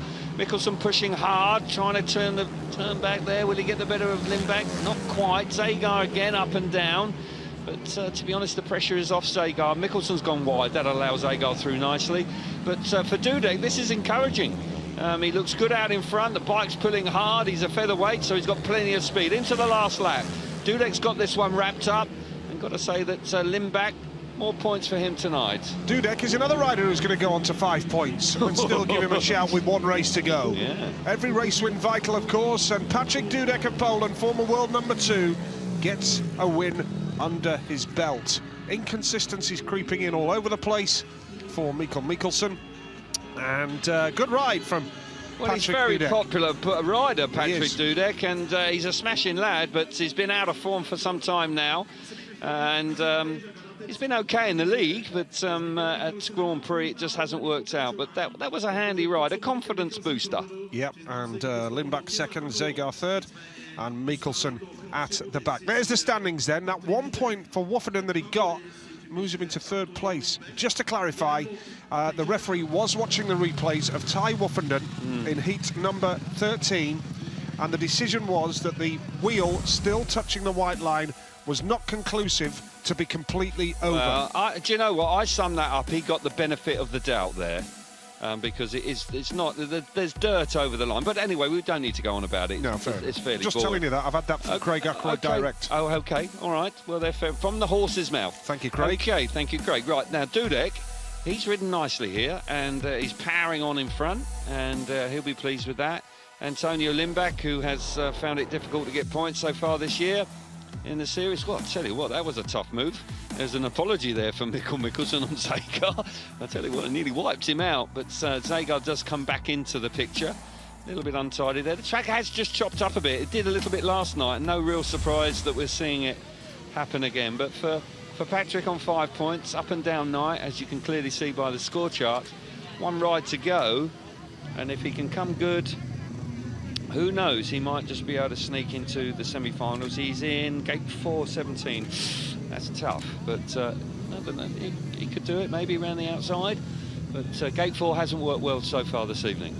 Here's Doyley, gate number 2 in blue, and now they've missed their speedway at Swindon in the UK. Real tough. And we look forward to heat number 16 now. Vaclav Milik going off the inside gate, Jason Doyle off 2, Max Freak off 3, Niels Christian Everson off the outside. I'm getting text messages from the referee, and you're getting a message from a legend. I have. I've had a message from the 4-time world champion Greg Hancock, so thanks for that, Greg. Hi, Greg. Yeah. Good stuff. Heat 16 it is. Great that Greg's watching on. He actually agrees with me. Somebody does.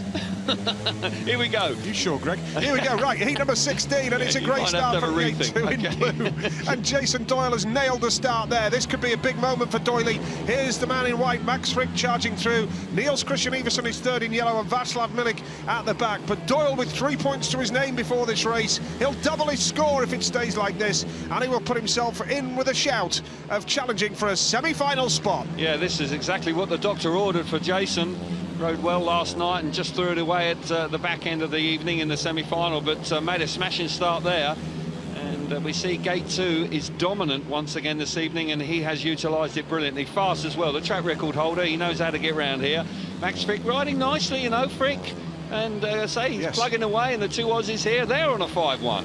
And looking good with Everson back in third, and Milik once again, the woes continue for him. For Jason Doyle, this is just what he needed. Well, Frick will move on to 5 as well here with a second spot with no race win. But I'll tell you what, it's going to get very tight, the race for the top 8 in the final 4 heats. And Jason Doyle convincing there, a race win, which puts himself, well, I would suggest, right back in the meeting. Yes. Gives himself a shout of a top 8 spot, and then anything can happen.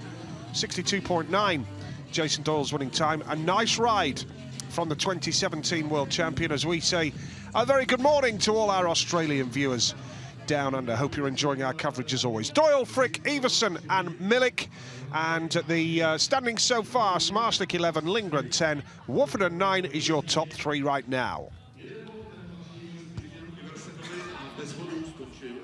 Well, we've enjoyed some good speedway in the first 16 races, that's for sure. 1 ride each to go for everybody, and there's going to be some crunch races coming up in that last block of heats. Gate 2, wow, that does work well, and Jason makes the best of it. Max Frick coming through to join his compatriot down the back straight, and that's pretty much as you were for the rest of it. But nonetheless, valuable points with Everson sneaking through on the inside. Hasn't really been his year. Injury struck and has curtailed his form, there's no question about that. Been around a long time now and is still having to work extremely hard. But for Doyley out in front, this is a super ride from him, 6 points. And the pressure on, but he responds to the pressure, Jason. He doesn't shy away from it. He'll knuckle down and look towards his last ride, where he goes off gate 4. Not ideal, and mate, he's got Seifutenhoff and Laguta as well. Wow, what a showdown that's going to be. And in heat number 19, excuse me, that will be quite some showdown. But for him, gate 4, can he produce something special? At least 2 points he's going to need. A win probably will confirm his place in the semi-finals. Yep, so heat number 17 will be coming next. Woffinden, Václav, Everson and Dudek. But there's some good performances all round tonight, and the racing's been a lot better. We've had 16 heats, and I've thoroughly enjoyed it, Carl. I don't know about you. Yeah, it's been better than last night, which is encouraging, and it's been really good stuff so far. I'm sure we've got plenty to come. Jason, how are you feeling today at Marketa Stadium? It was with little ups and downs today, I gotta tell you, but you managed to win your last race. How are you feeling so far? Still chances for the top 8? Yeah, we started off very slow. The bike isn't working as it was yesterday. Obviously, everything's stiff in the next day, but yeah, we're getting some points now, and hopefully we've found the problem and we can get some speed. But had gate 2 then, which was prime. It's very good. I think there's been a lot of wins off gate 2, but we've got gate 4 in the next one, so we'll see where we go. As you know from yesterday, it's the most important thing is to get to the semis and then to the final. That's what you should be focused on. Yeah, I must have missed the plans yesterday when I knocked myself out of the semi-finals. So we're going to go again tonight. Hopefully, have that last ride and then get some points and get into the semis. And last one about the track, because we spoke today before the meeting, and we said that it was a little bit work that been done on the track. Can you feel the difference comparing to last day?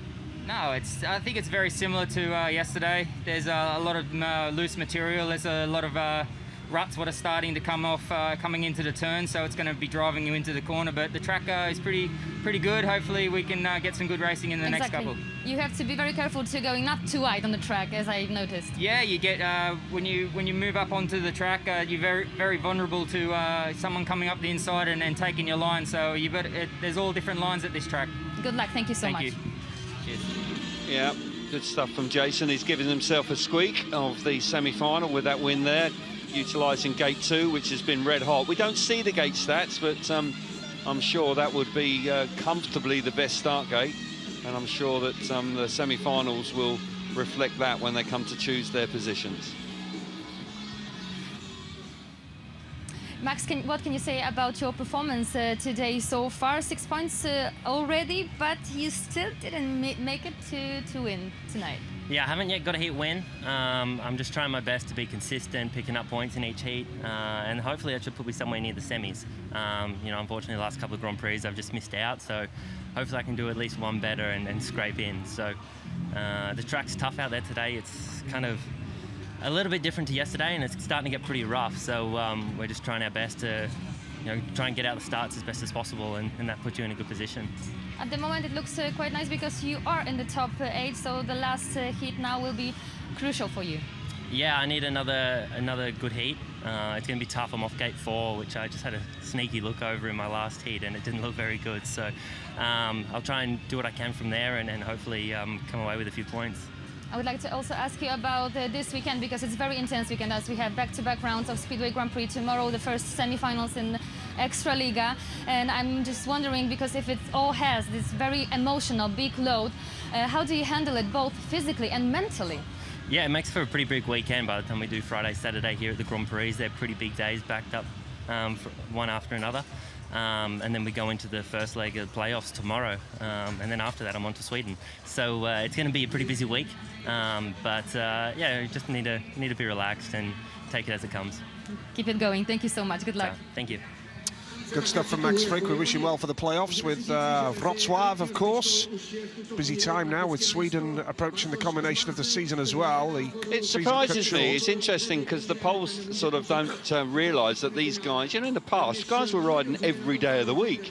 And I know that mentally it's tough with 2 GPs. They're obviously they're getting to know one another, aren't they, quite well? But you know, riding regularly on Speedway is nothing new. So in actual fact, I'm not sure that was great, actually. In actual fact, I'll go as far to say it wasn't. But for Max Frick, he's got a run of... happy. He's got... Well, yeah. Well, yeah, and I tell you what, it's a time to be happy because there's plenty of negativity about. Absolutely. So, well done, those two. But the fact is that having 4 meetings in 5 days is not a problem. Or 4 meetings in 3 days, or whatever it is. It's part and parcel of the job. But Grand Prix are particularly taxing mentally. And we've got a little bit of a chat. Pavel Ondřiček on the right there. He's the man in charge here. Good long track and speedway rider himself. And just a little bit of concern about track conditions. They don't want it to cut up anymore. And there we see Phil Morris just having a chat with 1 or 2 people. Well, he's having a chat with the Czech boys. Okay, yeah, not quite sure why, but we may find out. We may not need to. But Patrick Dudek, a winner last time, he moved on to 5 points. There's a gaggle of them on 5. Gate 4 this time, and though. He's got gate 4. And so we await the push-off for the riders for heat number 17.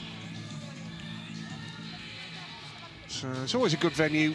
Not necessarily the best racing last night, but tonight's been very, very different. Very enjoyable indeed. The water kart, but also tyre packs the circuit as well in Prague. Thomas Topinka heavily involved in track prep in the Markéta Stadium. So yeah, and the Czech team manager Filip Sotera just having a walk onto the infield with Václav Milik. Sotera, who used to ride in the UK. What's going on here then? I'm not quite sure. They're medical people. Well, maybe Milik is concerned about his health in some way and is withdrawing from the meeting. That's a possibility, I suppose. with one ride to go. He hasn't enjoyed the best of fortunes these last 2 nights, and it's slightly unusual. Well, yeah, the FIM doctor as well, so that is Pavel's father. Okay. We're hearing he's got bad toothache. Oh, right. Okay. Just get a chisel out there. Well, there's some pliers in your toolbox, Vasilek, but they can, you know, it's a little bit draconian, a bit rustic, but anyway, let's hope that isn't too serious. He's had a couple of nights to forget, but I do hope that Vasilek Milik can find his form in the future. Yes. He's a good rider, Yeah. but he's lost it for a minute. Yeah. And it can happen to anybody.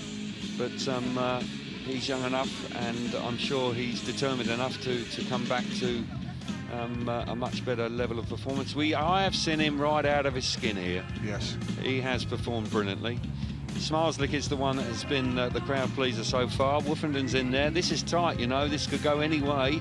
Don't know what this delay's all about now. There's no track grading going on, so boys should be pushed off very shortly, I'm sure. There they are, getting ready, and here we go. I'll tell you what, this is handy for Woofenden coming off gate 1 now. I think he won't be displeased about that at all. He's got gate 4 out the way, and he picked up a handy point, even though he did clout Smarslik hard. And if Smarslik had gone down, then Woofenden would have gone. He was clearly the guilty partner there, but he's got gate 1 now. Martin Vasilek looking to bounce back after a disappointing ride last time where he didn't score. Bit of a shock that. We didn't see the start of that one because we were looking at replays, and I thought the referee actually is multitasking there. He was looking at replays and starting the race all at the same time. Fantastic. Yep, so we build up to heat number 17 then here. Ty Woofenden is the man off the inside gate. He's got 9 points to his name so far. Good lineup, and we're almost ready to go racing again.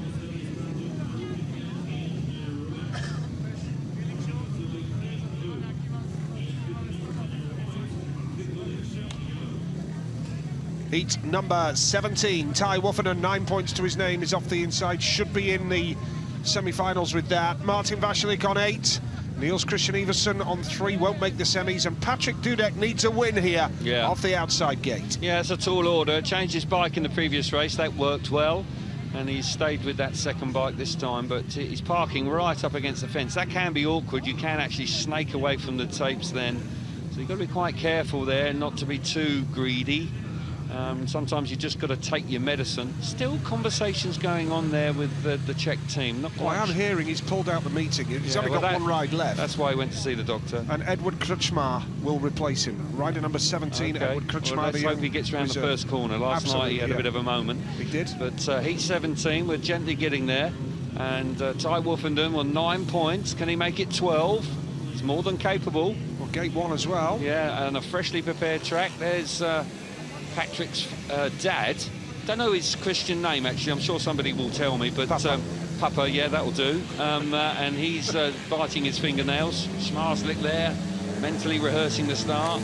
Here we go. And away they go. First time of asking in gate number 2 is at it again here with Martin Vasilek in the blue helmet. Iversen going around the outside.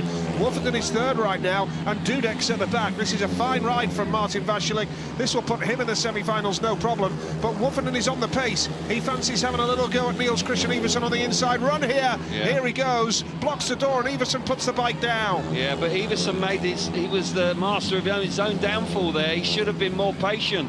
He tried to get greedy to get the better of Vasilek by going round him, and that opened the door. He will probably protest that he put the bike down to avoid the back of Woofenden, but he did leave the door open. If it just hung on in there, it's not going his way. And I'll tell you what, he's had some problems this year. Shoulders, and he's hurt himself there. Yeah, when I said put the bike down, that was not necessarily the correct description, of course. Commiserations to him, hope he's going to be okay, but he will be out of the restart. See, he's running deep there, and really, if he could do that again, he wouldn't do. He's got unsettled there. I don't know whether he felt that Woofenden was going to hit him, and that's why he came off. I don't know. It's a fine line. He was bouncing around, but he's hurt in there. That's his mistake. He's left the door wide open for Ty. I don't know if he felt I don't know if he felt that he was going to run in the back of him there and he sort of overreacted to it, but he's running too deep. Should have followed Martin there. Hey, it's easy. Gap. It's easy from here. It's easy from here. I don't want to be too hard, but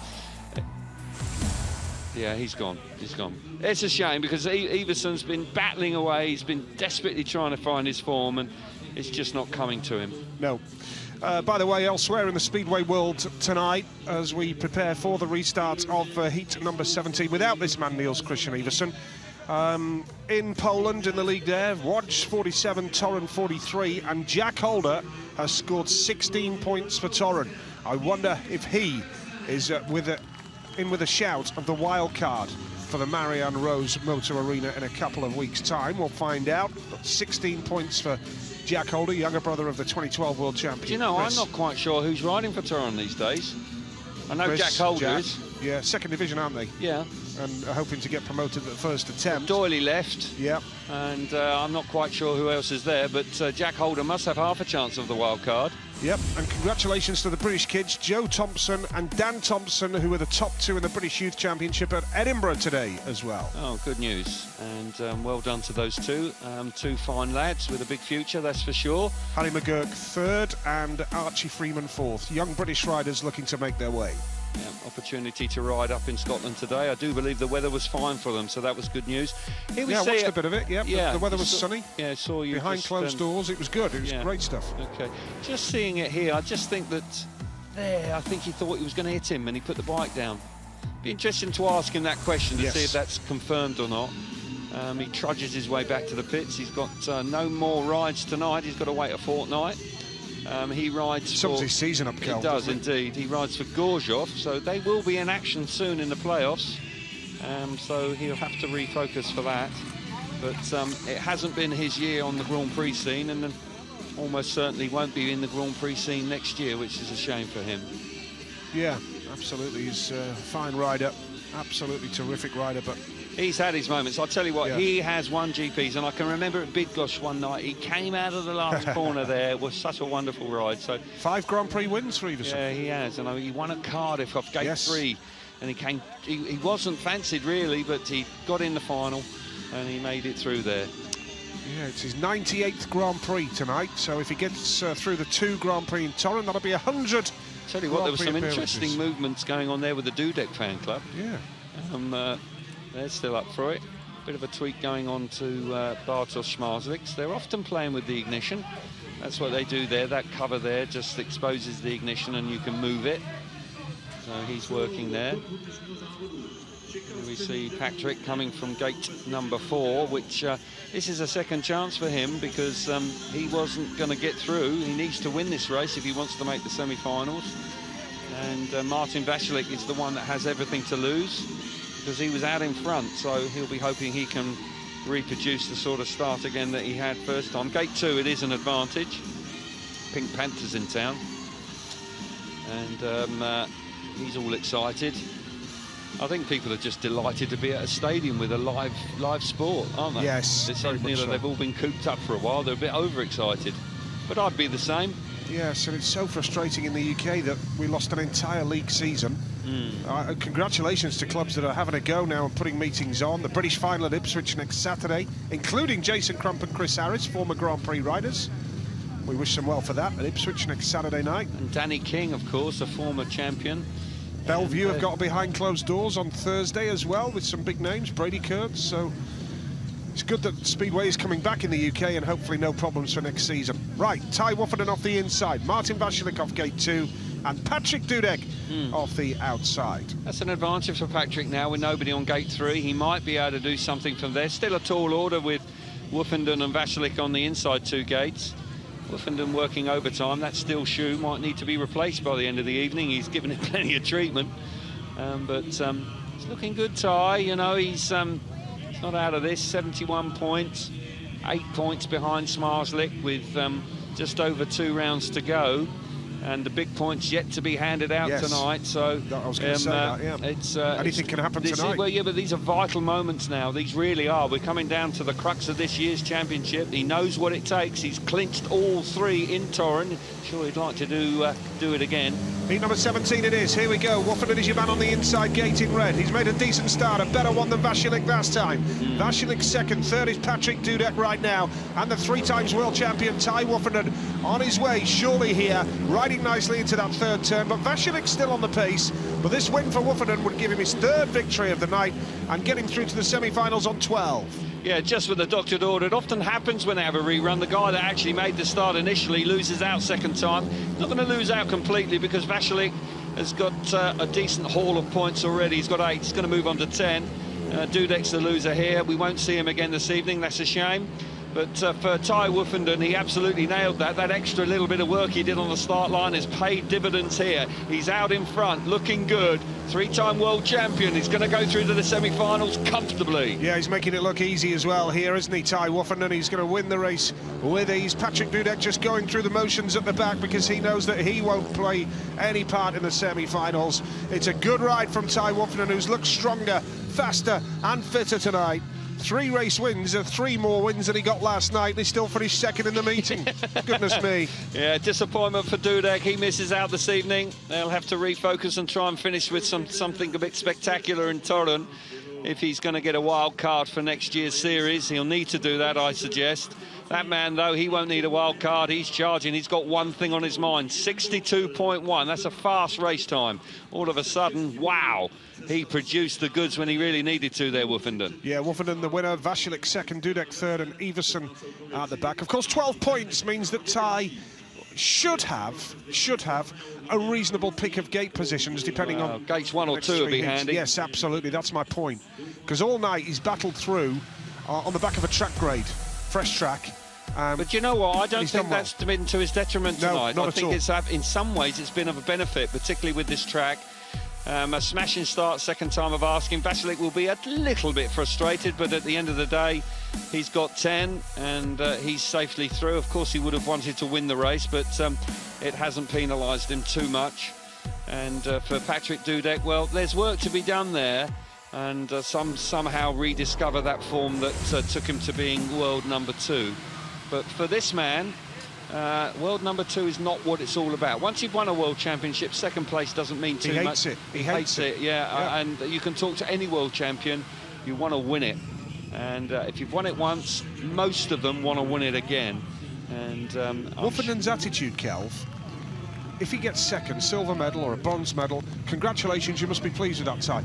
No, he describes himself as a loser if he doesn't win the world title. Well, he's lost it. That's quite harsh because he's still ridden very well to get to that point. But I understand that psychology. To tell him that and he doesn't listen. And yeah, but I don't listen to you either. That's fair, but neither does my wife. But the fact is that he's a winner. Yep. Anyway, Krčmar off the inside. Yep. Leon Madsen off gate 2 in blue. Bartosz Smarslik off gate 3 in white.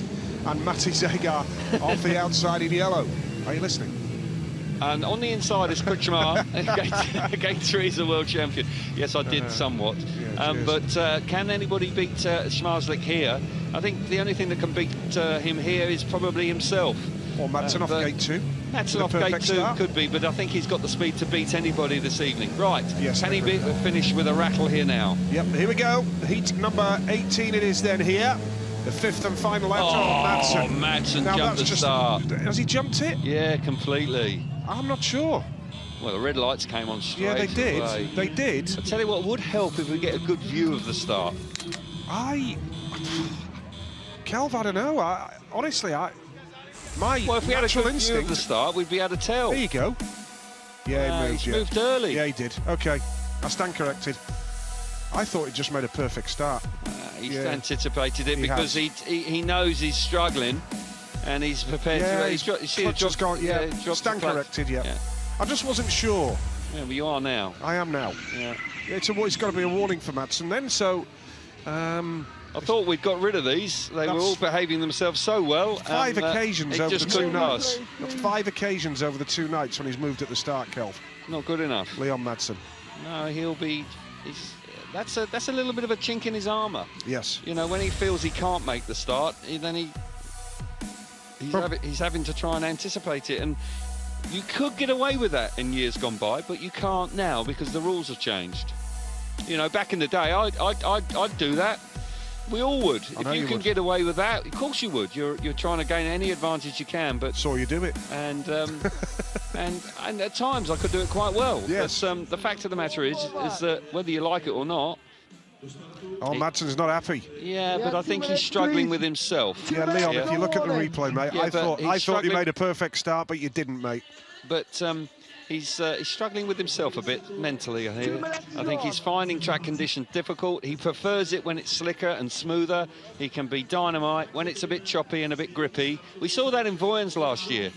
You know, he was world number 2. He only missed out by 2 points, but his home round in Voyens, the track was tricky, and he found it difficult, and he didn't make the semi-finals. No. And if he'd been a little bit better, he could well have been world champion, because when it was slick and fast in Torren, he went through the card.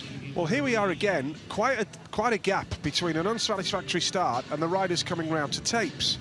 Now, again, earlier, I spoke to Greg Hancock, and he said keep the pit gate shut. Get them back round to the start. Well, you know me. I've had text messages today from people watching last night. I've been banging on about that for years. Keep the pit gate shut, just get them round to the start. That's a modern-day phenomenon, and I don't know why it's been allowed to happen. Keep the gate, when nobody's hurt, just wave them round. I actually think that Phil Morris, in this instance, has that power. Right. And I think he could do that. There must be a reason why they want them to stop, or they allow them to stop, but I'm not sure quite what it is. Krutschmar, Madsen, Smarslik and Zegar is your lineup across the grid. All I know is that Speedway fans watch Speedway for the racing, not for restarts being pulled back and then riders just sat on the first turn. Fuel being put in the bike. Yeah, exactly. No, they don't. It just frustrates. Yeah. I'm talking from a fan's perspective. No, it just frustrates people. Yeah, because I've never ridden a bike, have I? You have. Well, you have a career. Yes. You have a career at Sheffield Training Track. It's legendary. And don't talk yourself down. Half a lap. On a 50cc. On a 50. Well, come on. It was a 125. Yeah, not okay, much then. bigger, but big enough. I know that. I know it didn't go as well as you would have liked. No, it didn't. No. Broke my fingernail. There we go. Well, we won't go over it because years of therapy and you're over it. Okay. Okay, here we go. Heat number 18. Bartosz Smarslik looking for another big performance here, and Madsen's made a decent start on the gate number 2 position in blue. And Smarslik's been squeezed out because Zegar's come through as well. The lead here is with Leon Madsen. Matti Zegar is in yellow in second place, and now Smarslik's going to try to switch up the inside, and he's got the speed. Brilliant. Really clever move from Bartosz Smarslik, and with that speed, can he challenge Madsen? Zegar's coming back for more down the back straight. Good speedway. Well, Leon Madsen, why did he need to jump the start? Because he had gate 2, he sat still that time, and he's made a real superstar. Smarslik's going to come on strong now, but will he take too many risks? Doesn't need to. Leon, this might be enough for him, but he's had an up and down night this evening, and when he hits the front, Leon Madsen is genuinely fast. Right, we're into the last lap. Smarslik, how hard is he going to push? I sense he's going to push 100%. He is. Down the back straight they go in the final lap of this race. Leon Madsen just holding out here. One last push up from Bartosz Smarslik up the inside run. Here we go, down to the line, and Madsen holds out there. Leon Madsen with a fantastic ride. 3 big points. That puts him on to 9. And that saves his night. It saves his night, yeah. Saves his night indeed. He got all tantrum, got a little bit upset about being pulled back when he jumped the start, but he didn't need to because gate 2's working well, and he won in fine style. Smarslik working hard. Madsen, Smarslik, Zegar, Krutschmar. The finishing order there. Vaclav Milik's night is over, of course, after he withdrew from the final outing of the night. Matti Zegar, competitive tonight, but only on 7 from his 5 rides. Right, here's the replay, Calv. You see it again, he lifts quite hard, but there's something about gate 2 this evening. It works well all the way to the first corner. Smarslik's there, but he's Leon Madsen's in control, pushes him wide, and that leaves him vulnerable to that overtake as you come out of turn 2. That's the classic turn back. Smarslik then sets about it. He gets the better of Zegar quite nicely here. And what are we looking at now? We're looking back at the early part of the race. Yeah, the turn back up the inside. straight lines it, classy move. We've seen that quite often this evening. But Leon Madsen rides strongly here. He needed to, because Smarslit never lets you relax. It's just the nature. It's his DNA. He's always going to push all the way. OK, Kelv, you've heard from Greg Hancock tonight. I've heard from another multi-world champion, Jason Crump. OK. He sent me a message saying, use transponders for starting checks like road racing. Starting is becoming a joke. Yeah. Jason Crump, 3-time world champion. Yeah. Thanks, Jace. Appreciate the message. Yeah, the transponders were muted, and they have had transponders on the bikes, and it would resolve it. It's you've either moved or you haven't. And any other world champions want to text us tonight? Yeah, there's plenty out there. There's Tony Ricardson, I know, who's watching. He certainly sits down and enjoys the GPs. Yeah. But no, it is an issue. It is. Thanks for the messages, Jason. Thanks for the messages, Greg. Appreciate it. 7 world titles between them. And Jason back on a bike this week at Bellevue on Thursday and Ipswich next Saturday. Good luck with that, Jason. Hope it goes well for you. Be watching on with interest, that's for sure. Heat number 19.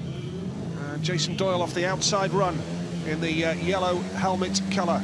That's a tough order from gate 4 for Doyley. Into that first turn, Saifutanov's made a good start. He's at it again, Kelv. He wins this race, he'll be on 8. Doyley's coming through. Wow. What a move from Jason Doyle from the outside gate. He's spotted his moment, he's spotted his opportunity and said thank you very much. Well, he needed the points as well, and that's a dynamic move from Jason. Coming from the outside, which hasn't been working well. That was a spectacular move, particularly as Saifutanog needs the points, and so did Laguta. Laguta's not going to miss. He's going to miss out. 7 points possibly will not be enough tonight. And Jason Doyle, who had 6 coming into this race, he's going to end on 9, and his night will continue as a consequence of that. But for Emil Saifutanog, he's going to end up on 7 and probably not enough, and those poor rides early in the night are going to cost him and are going to hurt him big time.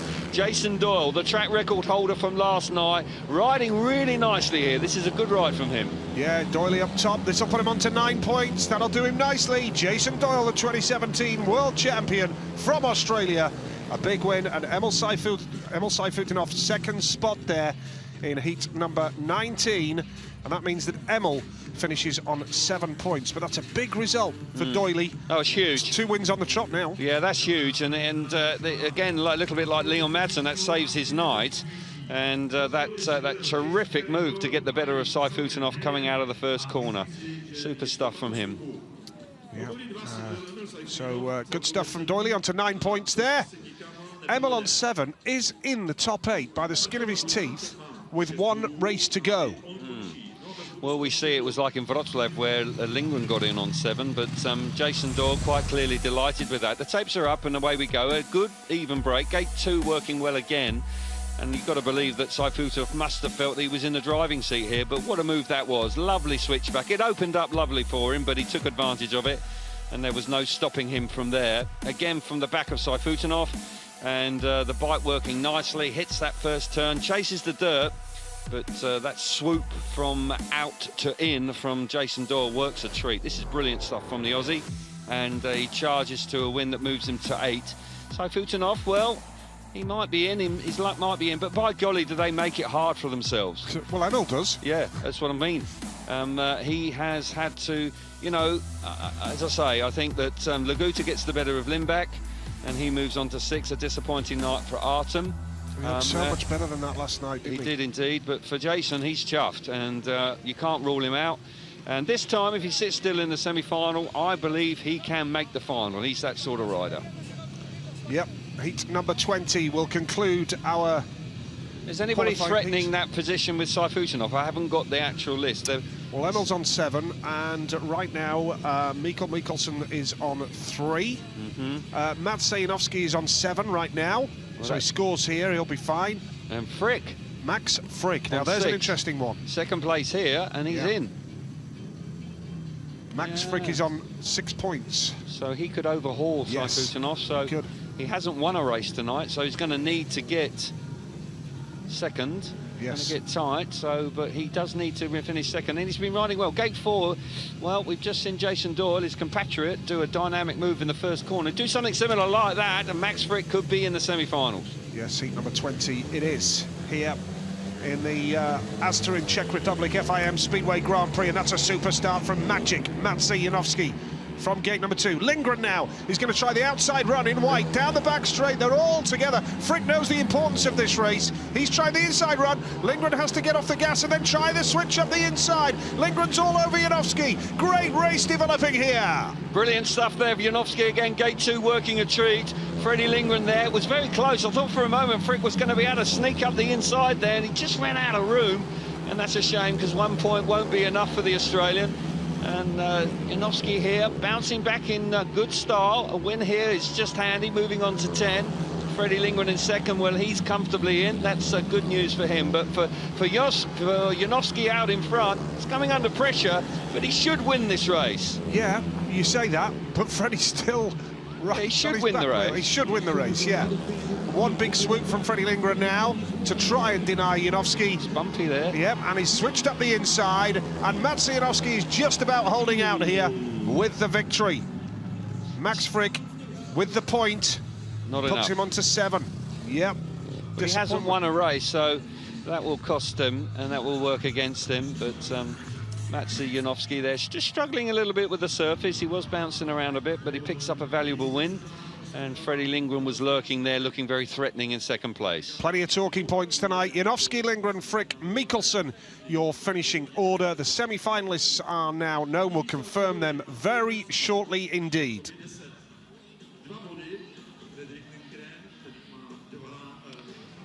Yep. Pretty solid stuff from Maciej. 10 out of 15 tonight from his 5 qualifying heats. I'd like to know what it's about. There must just be a little bit more moisture in the ground on gate 2, because it's working all the time. Lindgren very nearly got round the outside here, but just runs out a little bit of room there. He charges hard, Freddie, but can't quite get to the front. Just has to ease off the throttle there, because Janowski, here's the moment, I thought maybe there, but not quite. Frick misses out, which is a shame for him. He probably, gate 4 probably just didn't help him, and it was tight on that opening lap. Janowski, I don't know if he's going to win tonight. It doesn't quite convince me when you look at how hard that Freddie's working, and also Schmarslik and Woofenden. But hey, he can still do it. Won the first round, of course, or the second round, and led the championship there. And he's worked well tonight. That's a better return for him, and he is a class act. There's no doubt about that. He should. He rode for Paul, and it's a little bit bouncy there, so he is used to it. So it should bring back memories of riding for the Poole Pirates. Sometimes as wavy as Poole Harbour. There you go. So just one bad ride tonight, really. Just one ride where he's outside the point. So for Maciej, he's now looking forward to the semi-finals. A little bit of a break, a bit of track grading. They'll be trying to get that as smooth as they possibly can for the next 3 races. Right, good stuff. So the draw will take place very shortly. It's been a good night of Speedway, I'm sure you'll agree, tonight. Much better than last night. This is the last track grade then. They do not grade the track after the semis for the final. No. But it's been a good night, but a few more people in the stadium tonight as well. Yeah, I would think there's a better atmosphere there this evening. The racing was terrific early on. It sort of plateaued off a bit in the last round of races, but you've got to believe that the semis and the final will give us something to shout about. Schmarslik leading the way on 13, Woofenden 12, Lindgren 12, Janowski and Vashalik on 10, Doyle 9, Leon Madsen on 8, and Emil Saifutinov creeps in on a 7, and that's the second time that's happened this year. And that is a wow, because, to be perfectly honest, he hasn't looked convincing tonight. Only one really good ride. And he'll be hoping to try and make the final. He's made some finals this year, but he hasn't been on the rostrum. Here we see the points, Nige. Yeah, 20 for the winner, 18 for second, 16 for third, and 14 for fourth. Then you go down by 2 points to 12, 11, 10, 9. So it's just 1 point difference incrementally as the evening goes down. So Max Frick picks up 8 Grand Prix points, Zagar 7, Dudek 6, Laguta only 5 points. Major disappointment, tailing off. He moves on to 60, but that's not going to be good. They're going to move away from him. He's out the title race already, isn't he? Jason Doyle could overhear. Yes, I would agree with that. Martin Vashalik could overhaul him. So, yes, he's in danger of slipping out of the top 6. And again, would he get a pick? Probably he would, actually. as a two-time Speedway of Nations rider, a Russian. Look at that, 11 wins from Gate 2. Wow, that's almost unfair. But it has been dominant over both nights, so whatever it is, wonder if there's a spring or a well under there, or there's a leaking pipe, because there's definitely more grip in the track than the others. Gate 3, no surprise, Gate 3, that's never been any good here. But interesting to see which way the picks go. I would suggest the inside 2 picks will be favourite. Oh, she's having a great time. Yeah, it's not the first time I've seen people sort of pulling some shapes in the crowd. They're all very excited. Ooh. Maybe that's just to keep the circulation going, because it does look a little bit. The music's it's a good way of keeping warm, isn't it? Yeah. The music's. Queen's blaring out in the stadium, so they're enjoying that. Don't Stop Me Now. Classic tune from Queen here in the Marketa Stadium, Prague.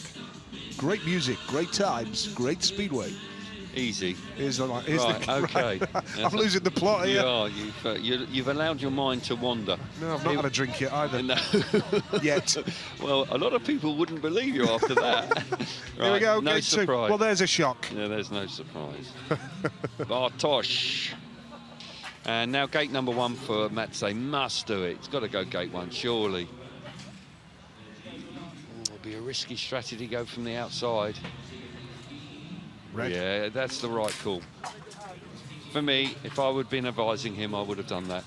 Doherty and Smarslik side by side, the 2 poles. Hi, Jason. Gate 3. Gate 3. It's on the stats, that's the worst gate, but gate 4 for Madsen. Okay. There you go, Leon Madsen. What a lineup. Maciej Janowski, Bartosz Smarslik, Jason Doyle, and Leon Madsen. Semi-final 1. Well, tasty? Yeah, it is tasty. I've got to say that Jason Doyle is under a bit of pressure with classy riders on the inside. He can do it, but it's a tough race. And Leon Madsen, we saw win. No surprise. Woofy goes. Well, there's the point 2. I made, Kelv, that the more points Ty scored, the better pick he'd get. Yeah, and tonight it's proven to be, well, it could well be of some significance. Inside gate for Freddie. Yeah, this is going to type, really. Vasilik on gate 3, Martin. And then on the outside, we've got Emil Sayfutinov, who 7 points. Sneaks in on 7 points. But do you know what? There's something's got to change. If Emil Sayfutinov is going to be world champion in the future, something has to change. Yes. Because what happens on a regular basis, this yo-yo of performance is not enough. It's not. No, it's never not right. win a title, will it? No, over a Grand Prix format. But more than that, Nige, it will mean that you're almost settling for second best. You know, so we'll see. But he can still make the final tonight. He's going to have a special ride, because Woofenden and Lindgren are favourites for me to make the final from the second semi-final. And I think it'd be good to see Doyle through to the final after the mishap of last night. But it's going to be tough for him with Maciej Janowski and Bartosz Smarslik on gates 1 and 2. Poles are in it tonight, not too far from Poland here in Prague. They may even live here. It's a multicultural city, that's for sure. And there's plenty of Poles that are living and working in Prague. Yes.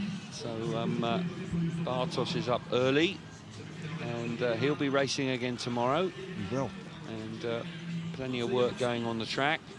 Yeah, what's the Czech Republic Speedway scene like these days, Kelvin, in your opinion? It's pretty low-key, to be honest, Nige. There's only really 2 major tracks, this one and Pardubice. Yeah. I've never been to Pardubice, what's it like? It's a fabulous track. It's probably had arguably the World Under-21 final there. Yeah, it's arguably a better track than this one. Right. But the club is not as wealthy, so they aren't in a position to be able to run a Grand Prix.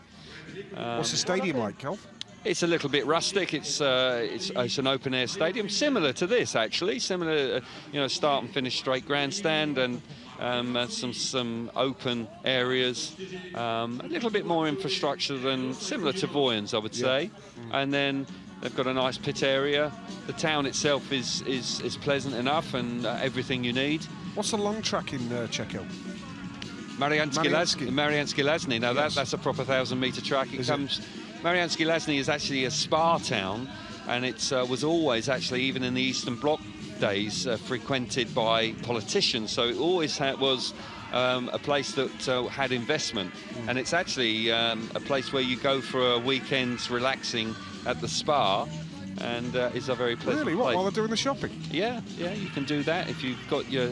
I don't know if they've got a Marks and Sparks there. They may have, but I think it's unlikely. But it's a lovely spot. But I rode in the World Final there actually in '94 when Wiggy won. You don't want to be behind there. It's like being blasted. It's got small pebbles on the track and plenty of them. Yes. Here we are. Bit of water going on the outside just to give that a bit more grip, maybe. 3 races to go, and as I say, this is the last track grade. This is the last bit of track prep.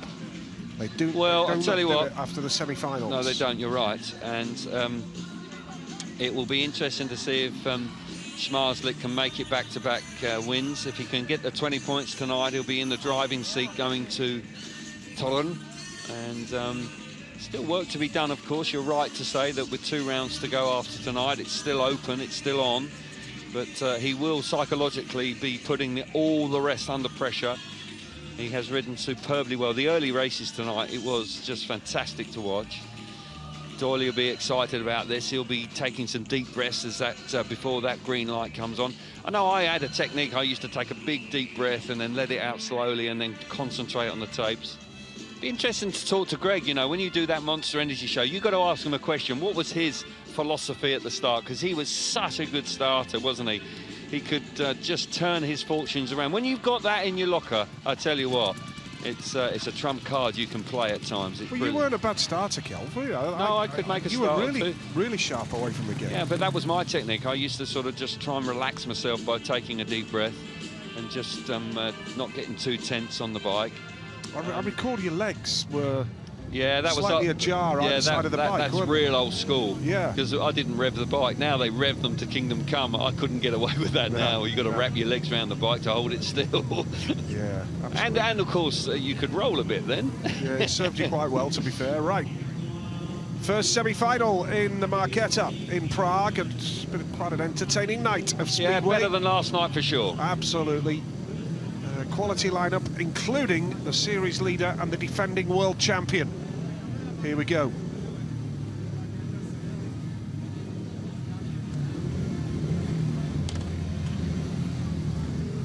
First semi-final then, Matt Sajanovský going off 1, then it's the reigning champion and the series leader Bartosz Zmarzlik off 2, Jason Doyle, 2017 world champion, off 3, and Leon Madsen is off the outside in the yellow helmet colour. What will emerge here? Wow. Zmarzlik off gate 2, surely the clear favourite for this one. Yeah, he's favourite, but not necessarily clear. He has ridden well, but at this end of the meeting, anything can happen, and often does. And Janowski won his last ride, so did Madsen, and he was quick, but he's got gate 4. It's not easy from there. They put a bit of extra water on the outside, so we'll see what effect that has. And it was a fantastic ride from Jason Doyle to win his last heat from gate 4. He chose to go. He had the choice of the outside 2 gates. He chose gate 3, so we'll see if that was the right one. But you're right, Zmarzlik, it would be a shock if he doesn't make the final. Here we go then, first semi-final in Prague. And they're away satisfactorily, and Zmarzlik has made a beauty from 2. Now Doyle tries the cut on the inside, and Doyle is following Zmarzlik here and has got speed. Got real speed, almost glanced Bartosz's back wheel there. Brilliant from Doyle. Superb. Janowski is 3rd, and Leon Madsen is at the back, but Zmarzlik kicking on. Doyle will no doubt look to try and hunt him down, but at the same time protect that 2nd spot. He doesn't want to give anything away here, Doyle. Yeah, Janowski's gone to the back, but Jason Doyle took the right gate there. Gate 3's worked well for him, very nearly ran in the back, but the way he controlled the acceleration of the bike was just supreme there. Didn't want to give it away. He wanted to keep the pressure on, but he's in the final if he keeps going. Zmarzlik, brilliant out of gate 2. Bouncing around there, track just getting a little bit choppy with Leon Madsen in 3rd place. Janowski having some sort of issue with the bike, but out in front, the 2 finalists. The first 2 finalists tonight are going to be Zmarzlik and Jason Doyle. Yep, in the bag, no problem. Bartosz Zmarzlik on his way to the grand final in the Markéta Stadium in Prague. His stunning form continues, and he is in with a fantastic chance of successfully defending his world title this year. He's looking good. Bartosz Zmarzlik riding out of the top draw once again. Masterclass away from the tapes. Didn't put a wheel wrong. Fantastic first corner from Jason Doyle. The reason I say that, he controlled the acceleration of the bike and kept his momentum going while he was almost running in the back of the world champion. Brilliant. Disappointment for Janowski. He will miss out once again this evening, doesn't make the final. But semi-final number 1 was all about Zmarzlik and Doyle. They are successfully through to the final in the Markéta.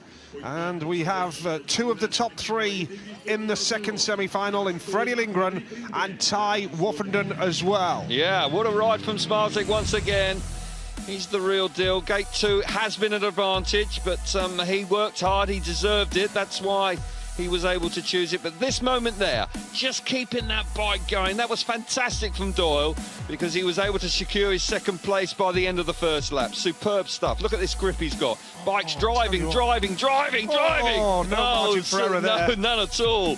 And but he has the balance, he has the skill. Look how hard he's working to keep it, because he knows he's got 2 people behind him charging hard. That's skill, Kel. That is wonderful skill. That's why he was a world champion. Yes. And he proved it there. Zmarzlik and Doyle are away. Janowski's in trouble.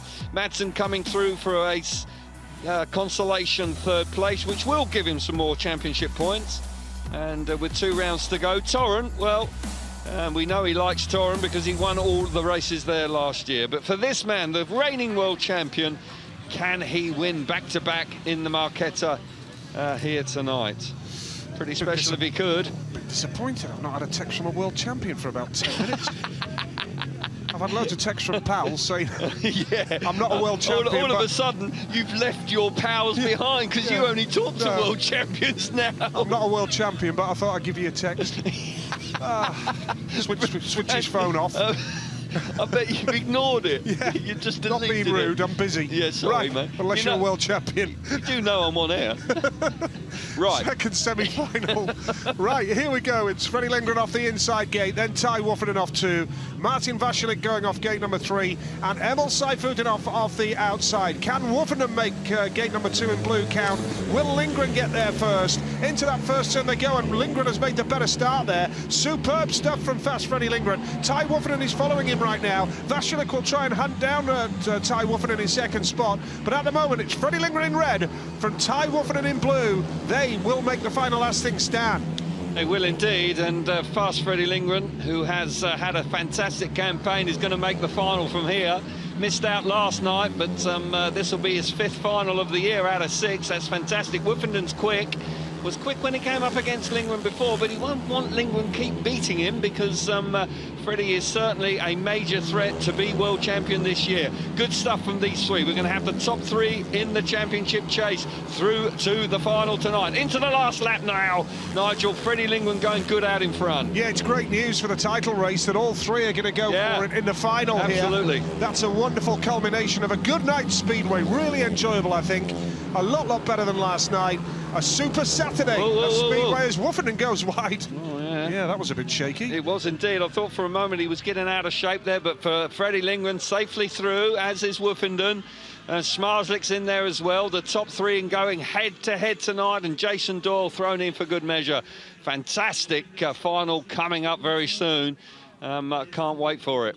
Lindgren, Woffenden, Vašilik, Seifutin off your finishing order. Our finalists are Bartosz Zmarzlik, Jason Doyle, Freddie Lindgren and Ty Woffenden. Don't miss that. Second semifinal, Ty Woffenden is second in second semifinal. A więc mamy już pełną obsadę. Well, Freddie Lindgren got out of gate number 1 there and rode superbly well.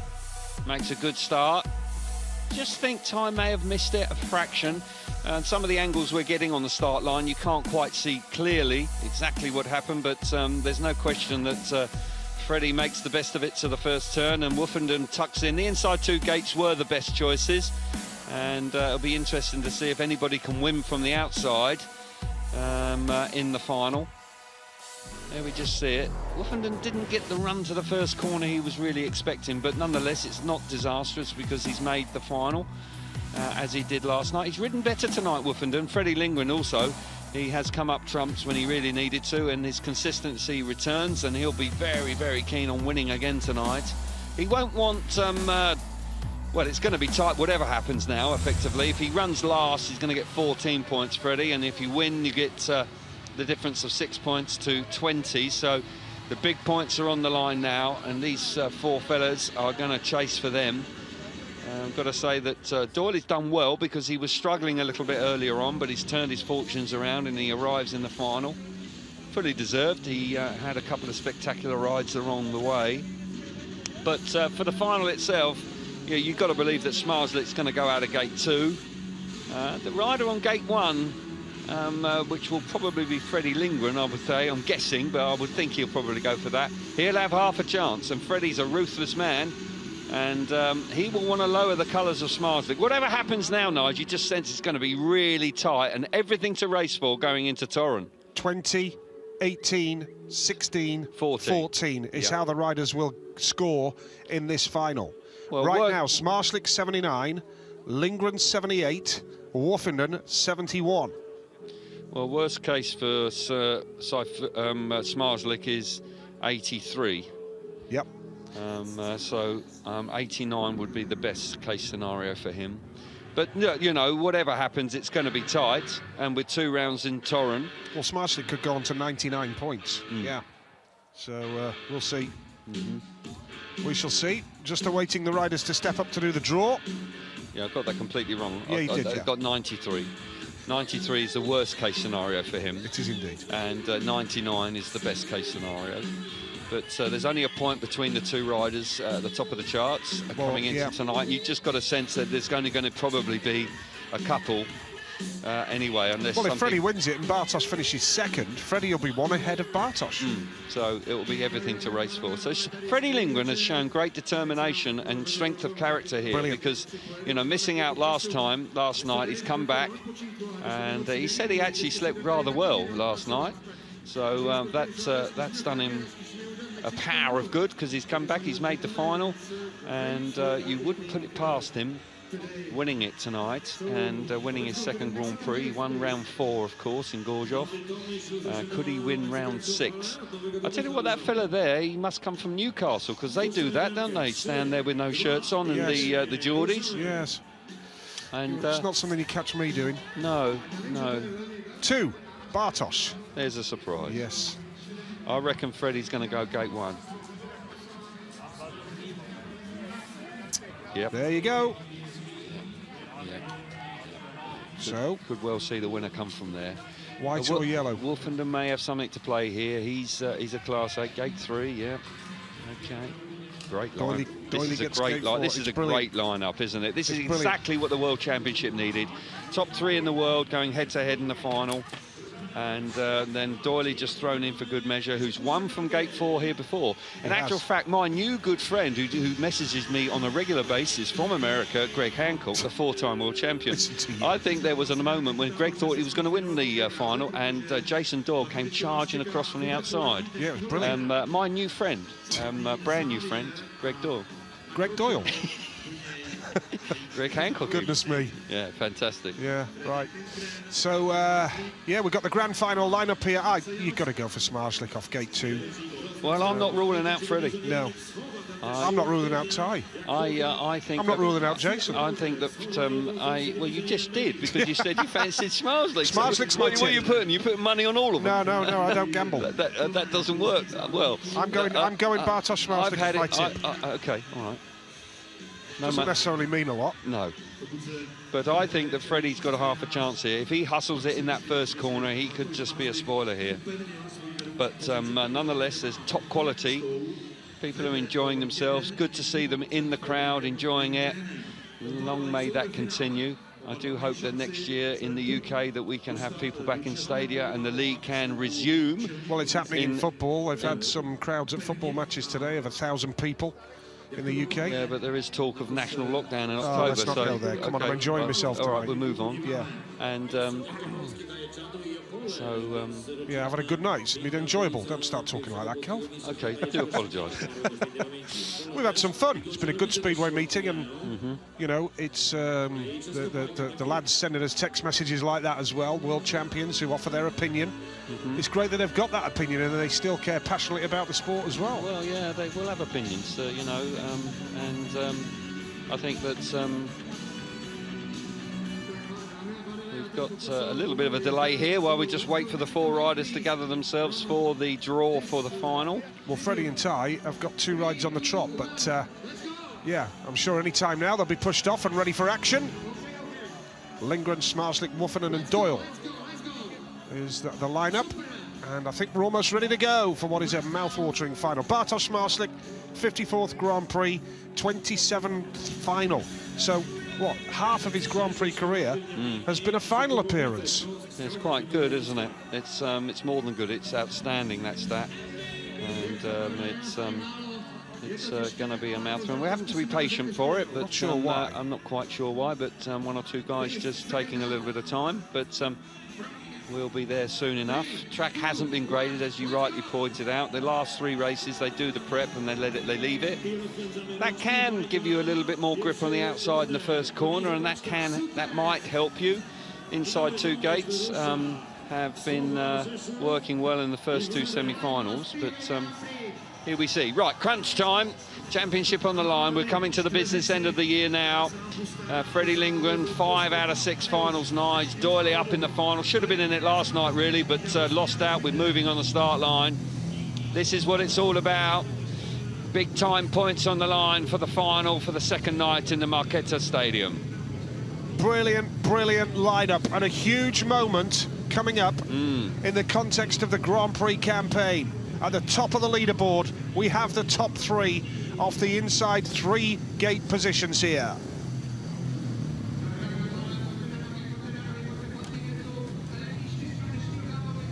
Freddie Lindgren second in the standings off the inside gate. Bartosz Smarslik leads the standings off gate 2.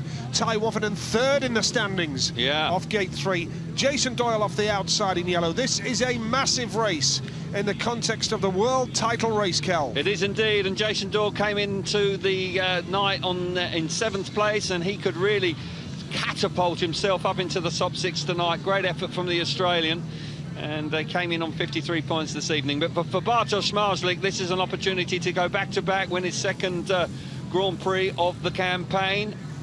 Freddie Lindgren. Doyle could go 4th in the World Championship standings. Yeah, that is a remarkable turnaround in fortunes after a desperate start in Wroclaw. That is great credit to the Australian. He really has dug in and worked very well to put himself in this position. He's right up against the safety fence. What a final this is. A top 3 in the world and another world champion thrown in for good measure. What a way to finish the night. Brilliant. 30 Grand Prix wins between this field. Gate 2 has worked for Smarslik. Oh, and Doyle and Wuffernan collide, and that's a nasty one for Jason Doyle in that first turn. The red lights will come on. I'll tell you what, that was awful. That was an awkward tumble for Jason. He came across, and I think the front wheel hooked up on the footrest of Ty. May well have destroyed the front wheel as it happened, because subsequently he then went over the handlebars and he got pounded into the track. That was a heavy fall for Jason Doyle. Concern for him. Yeah, fingers crossed for Doyley. Hope he's going to be okay.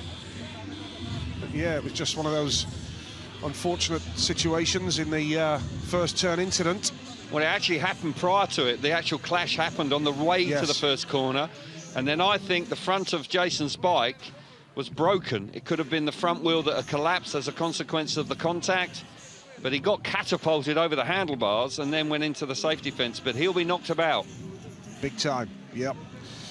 We can only keep our fingers crossed for Doyley. Interesting in what Craig Ackroyd, the referee, will do now, whether he'll exclude somebody or whether he'll consider that just to be a bit of a bunching situation.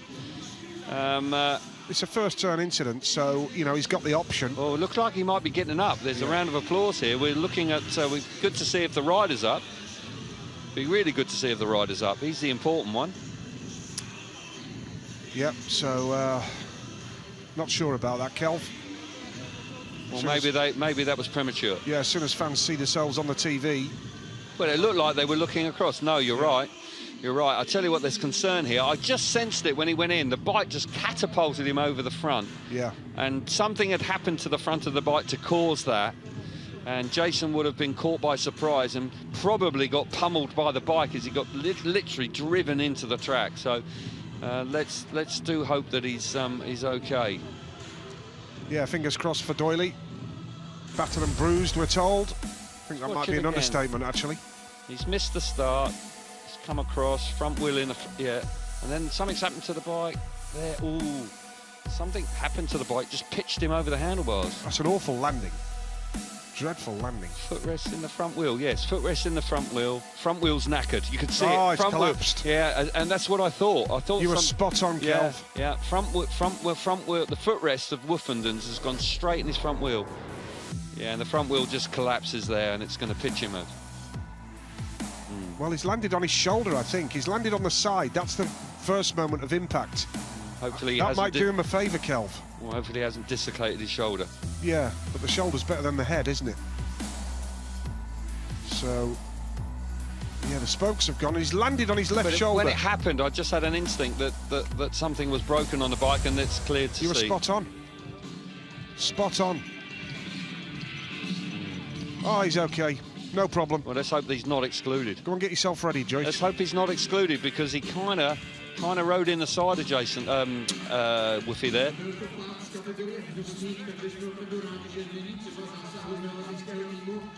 Yeah. All four riders. Well, that's good is the decision. That's good news. Come on, Doyley, get back, get ready. Come on, get back out there. It was nothing. Wow. I'm just so delighted to see him up. You're harsh, aren't you? Brilliant. You're harsh. I tell you what, that was a heavy fall. Race jacket's gone. That was a heavy fall. Yeah. A little bit knocked about. We'll see it again. The footrest of Ty going in the front wheel of Jason's, and they're just tearing the spokes out, and then subsequently, I just knew it because the bike just pitched him over. So good to see him up and about. That's brilliant, Kel. Yeah. Because when you see us crash like that, you just don't know, do you? You just don't know. See it disappearing under the bike. Dreadful feeling. But I think the fact that he's landed on his shoulder rather than on his head, if you like, I just think that might have done him a favour and avoided a worse situation, Kel. Yeah, but I'll tell you what, that could have broken your collarbone easily. Yes. Easily. He's a lucky man to get away with that, because that was a heavy fall. I bet that winded him at the very least. Woofenden was lucky to stay on. Wow. I'm also pleased that the bike didn't rebound and land on Doyley. They're having a bit of a giggle, Jason and Ty, which is wonderful. Two top men. Yeah, absolutely. Great characters, great riders. Great respect for each other. Well, we had a fairly clean passage in the first part of the meeting. We've had one or two little delays, but we're prepared to wait, because it is the final. And we're delighted that we're going to see four riders in that final. Yes. That's what we want to see. We don't want to see races like we had last night, where we only had two of them, although it was a good race, actually, but there was only two. So that's good news. Still tough to... You know, Smarslicker was away. He'd made a great start from gate 2, and he was in the driving seat. He's got to do it again. He's got to refocus, but these things happen. These are the sort of challenges that come your way when you're chasing a world championship. You can be frustrated, you know, as a rider that's hit the front, you can be frustrated. You can't believe the red lights have come on, but you're just going to have to just keep yourself together. And this is what the test of being world champion is all about. You know, all these things are thrown at you, and you've got to cope with them. Yes, absolutely. Well, let's hope that we have a terrific final. It's worth waiting for when you look at a lineup like this, as you quite rightly say, Kelv. Yeah. But Doyley will have to get an alternative bike, or can they just replace the wheel, I wonder? I would be surprised if they can just replace the wheel. They would be lucky. He's worried about his left hand again here, Ty. It wouldn't surprise me if he's got a crack in a bone there. Yeah, but he doesn't want to know. He doesn't want to find out, does he? He can ride. Yes.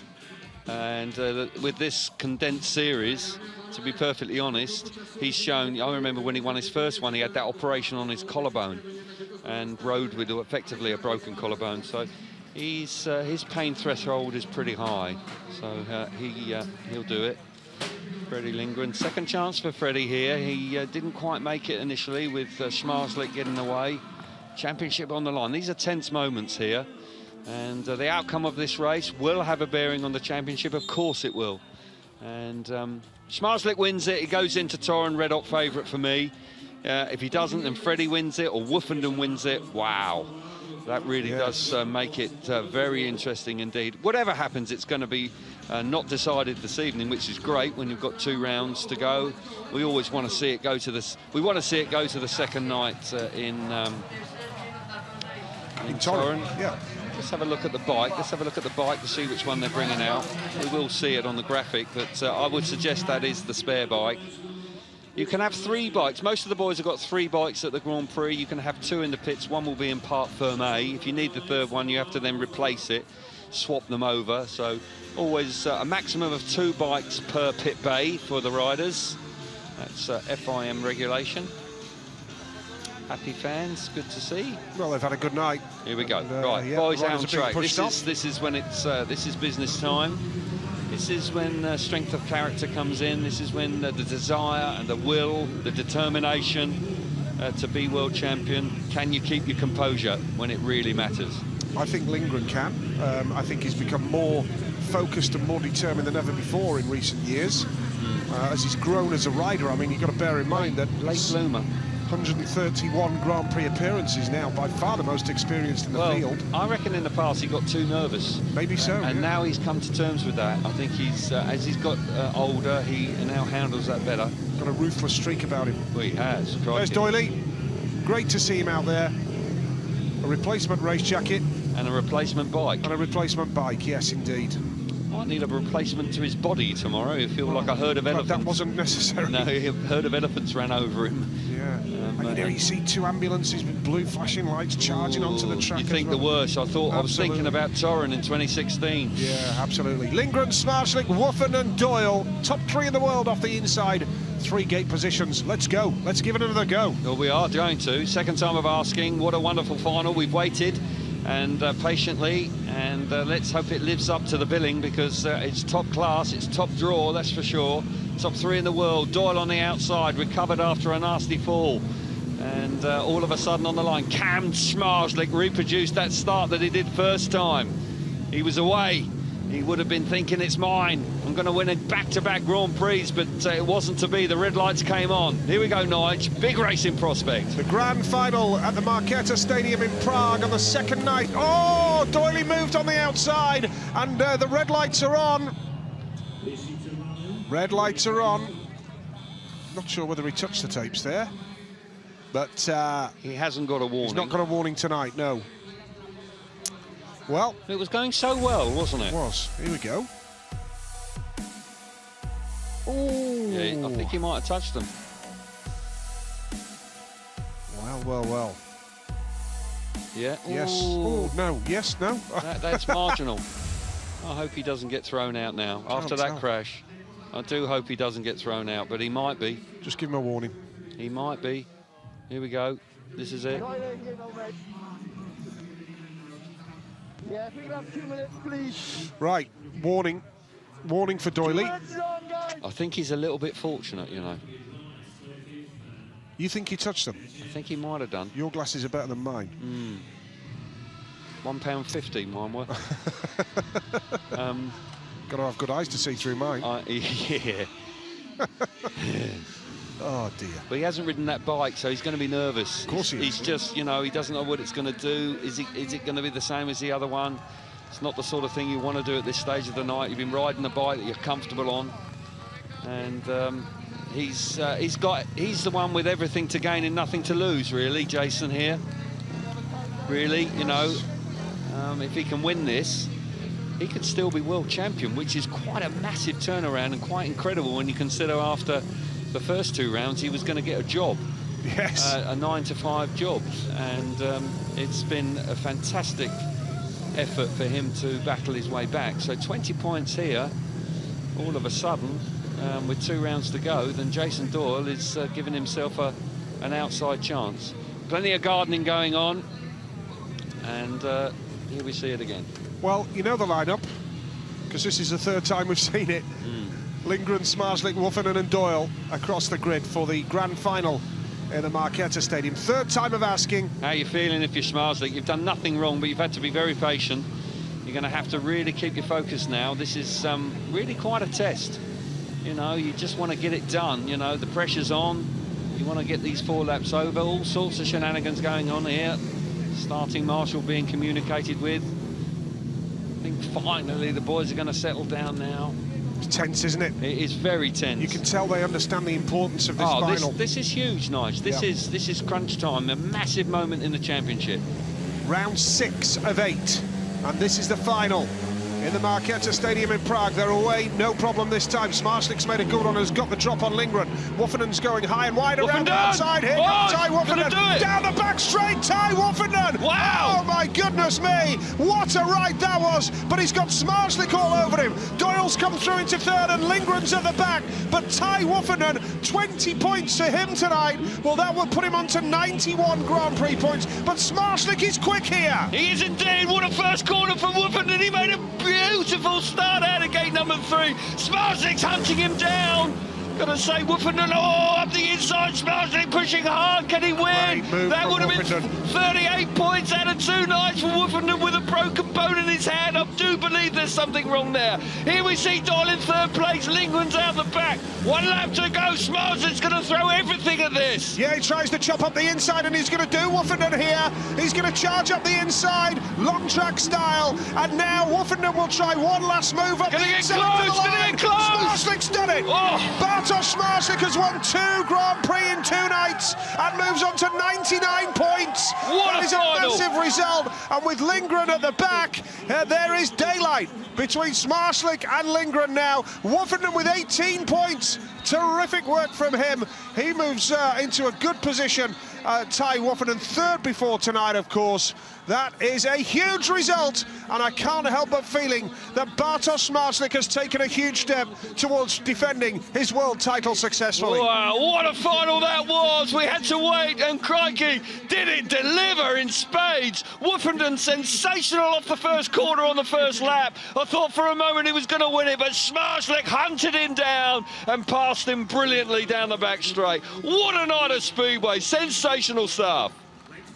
Brilliant stuff in the grand final, and we have seen a terrific night of Speedway here tonight in the 2nd successive night of Grand Prix Speedway in the Marquetta Stadium. I am, and I think you are, Kelv, absolutely loving these Friday, Saturday night Speedway nights. It's brilliant. Long may it continue. This has been spectacular. We waited, first time of asking. Smarslik makes the start. What a first turn. Woffinden, the track's working. No grading. A little bit more grip mid-track. He uses it brilliantly. But Smarslik, you know, Doyle coming through into 3rd place as well. Freddie loses out here. He'll be frustrated with that. Didn't get the points he was looking for. Woffinden, look at that style. These two really know how to put on a demonstration. Every time they race each other in the World Championship, it's top draw. Brilliant stuff once again. Thought for a moment Woffinden was going to hang on here, but you know Smarslik is just riding out of his skin these days. And on the evidence of the last 2 nights, back-to-back GP wins. Look at that style. Hunting it down the back straight. Bit of room. Woffinden looking for the turn back. Just can't quite get there on the charts tonight. Gotta say, what a night that was. What a race. And there's no doubt that Smarslik has stamped his authority on the World Championship after back-to-back GP wins. What a night. And 2 second places for Woffinden. 36 points over 2 nights. Nice work. Yeah, very good work. And when you consider last night he didn't win a race and he picked up 18, that was handy. But he's built on it tonight. He's done what Lindgren did. Well, my reckoning now, Kelv, sees Bartosz on 99 points, Freddie on 92 and Ty on 89. So Bartosz has got a 7-point cushion over Freddie and a 10-point cushion over Ty. With 2 rounds to go, he's in charge. It's in his hands now, absolutely. He's in charge, and it's a decisive move. It was a slow start to the campaign in Wrocław, not what he was looking for. Gorshov paid big dividends on one night. He missed out on the next night, so that was a display. But winning here, this was a bogey track for him, coming here for Bartosz Smarslik, but he has put that to bed by winning last night and then backing it up with a fantastic ride again here. That was a World Championship Speedway at its very best. And you've got to believe that Bartosz Marslik is the red-hot favourite for 2 weeks' time in Toruń. Wow, I'm looking forward to that. Yes, can't wait. What a conclusion for the World Championship. It's developed into a terrific night here in Prague, and great respect between Ty and Bartosz. And I love seeing those two boys going at it. Best two riders in the world. Brilliant. And when they race, they're world champions, you know. Yes. And the fact is, the matter is that when they race each other, you just can't take your eyes off it.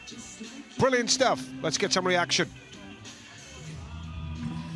Bartek, what a night for you. It was amazing what you just did in the final race. You must be over the moon, especially as it's your second victory in Prague. Congratulations, it's a big time for you. Well, I'm big thanks because I'm before meeting a little bit nervous because my second day in Gorzów, not so nice. And yesterday the same history, the win the first one and what happened the next day. And again win. This is unbelievable, really, because a very time good feeling the tie, and I say to my bike, come on, babe, I'm feeling fast and just do it, yes. Congratulations. As you can hear, all fans are going just crazy about you at the moment. Wow, today I don't know what happened now, really, because I'm big happy. Because win start and win hits, yeah? All the time fighting with the tie, so better win that the normal win hits. Congratulations once again, thank you so much. Dziękuję bardzo wszystkim, którzy za mną przyjechali. Jedziemy dalej, dziękuję. Well done, Bartosz Marslik, well deserved. 40 points over 2 nights. What a night for him. He has done it the hard way as well, hasn't made that many starts. Fantastic performance from the world champion Smarslik, rode like a champion. There we see it. Mats was right. 99 points. Yeah, that's handy, isn't it? 99, 92, 89, and then Janowski back on 872. It's a 3-way race for the World Championship. Can we officially declare that now? Yeah, I don't think you're going out on a limb there. And these boys will pick up some wonderful crystal as well. Jason Dorr, good to see him in 3rd place after that nasty incident. He picked himself up. But for Bartosz Marslik, could you go as far to say he's got one hand on the trophy? Yes. All right. Well, we saw Freddie. With the greatest respect to Freddie and Ty, Bartosz is... It's a decisive moment. Sizzling hot. We said in the build-up to the final this was a vital moment in the championship chase, and it could well be the case. Please be upstanding for the national anthem of Poland. Prosím, pošlujte, zazní hymna Polska. He is indeed, we know it off by heart now, and fully deserved. Great night for Jason Dorr. Missed out last night by just, looks like he's a bit second-hand there. I'm not surprised. That was a hard fall, but showed great character. And, you know, he's now securing his future in the Grand Prix, and that's to his credit. He started poorly. Ty Woofenden not out of it, but work to be done. 10 points behind. It will take some special effort in Toruń, but there's still 2 Grand Prix to go, so still 40 points available. Bartosz falling over again. He does that after Grand Prix, but nonetheless, he's still absolutely delighted. But mathematically, it's still wide open for the top 3.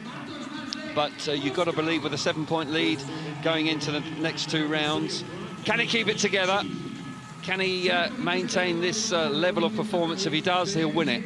Well, I love watching him ride. I think his style's brilliant. Oh, he's fantastic. Tonight, the way he's been like long tracking down the back straight, Kelv. And he did that when he passed Ty there in the final. The style diving into that turn. I like the way he says, I was talking to my bike and I was thinking, come on, I've got to pass him now. And he proved to be. Selfie time.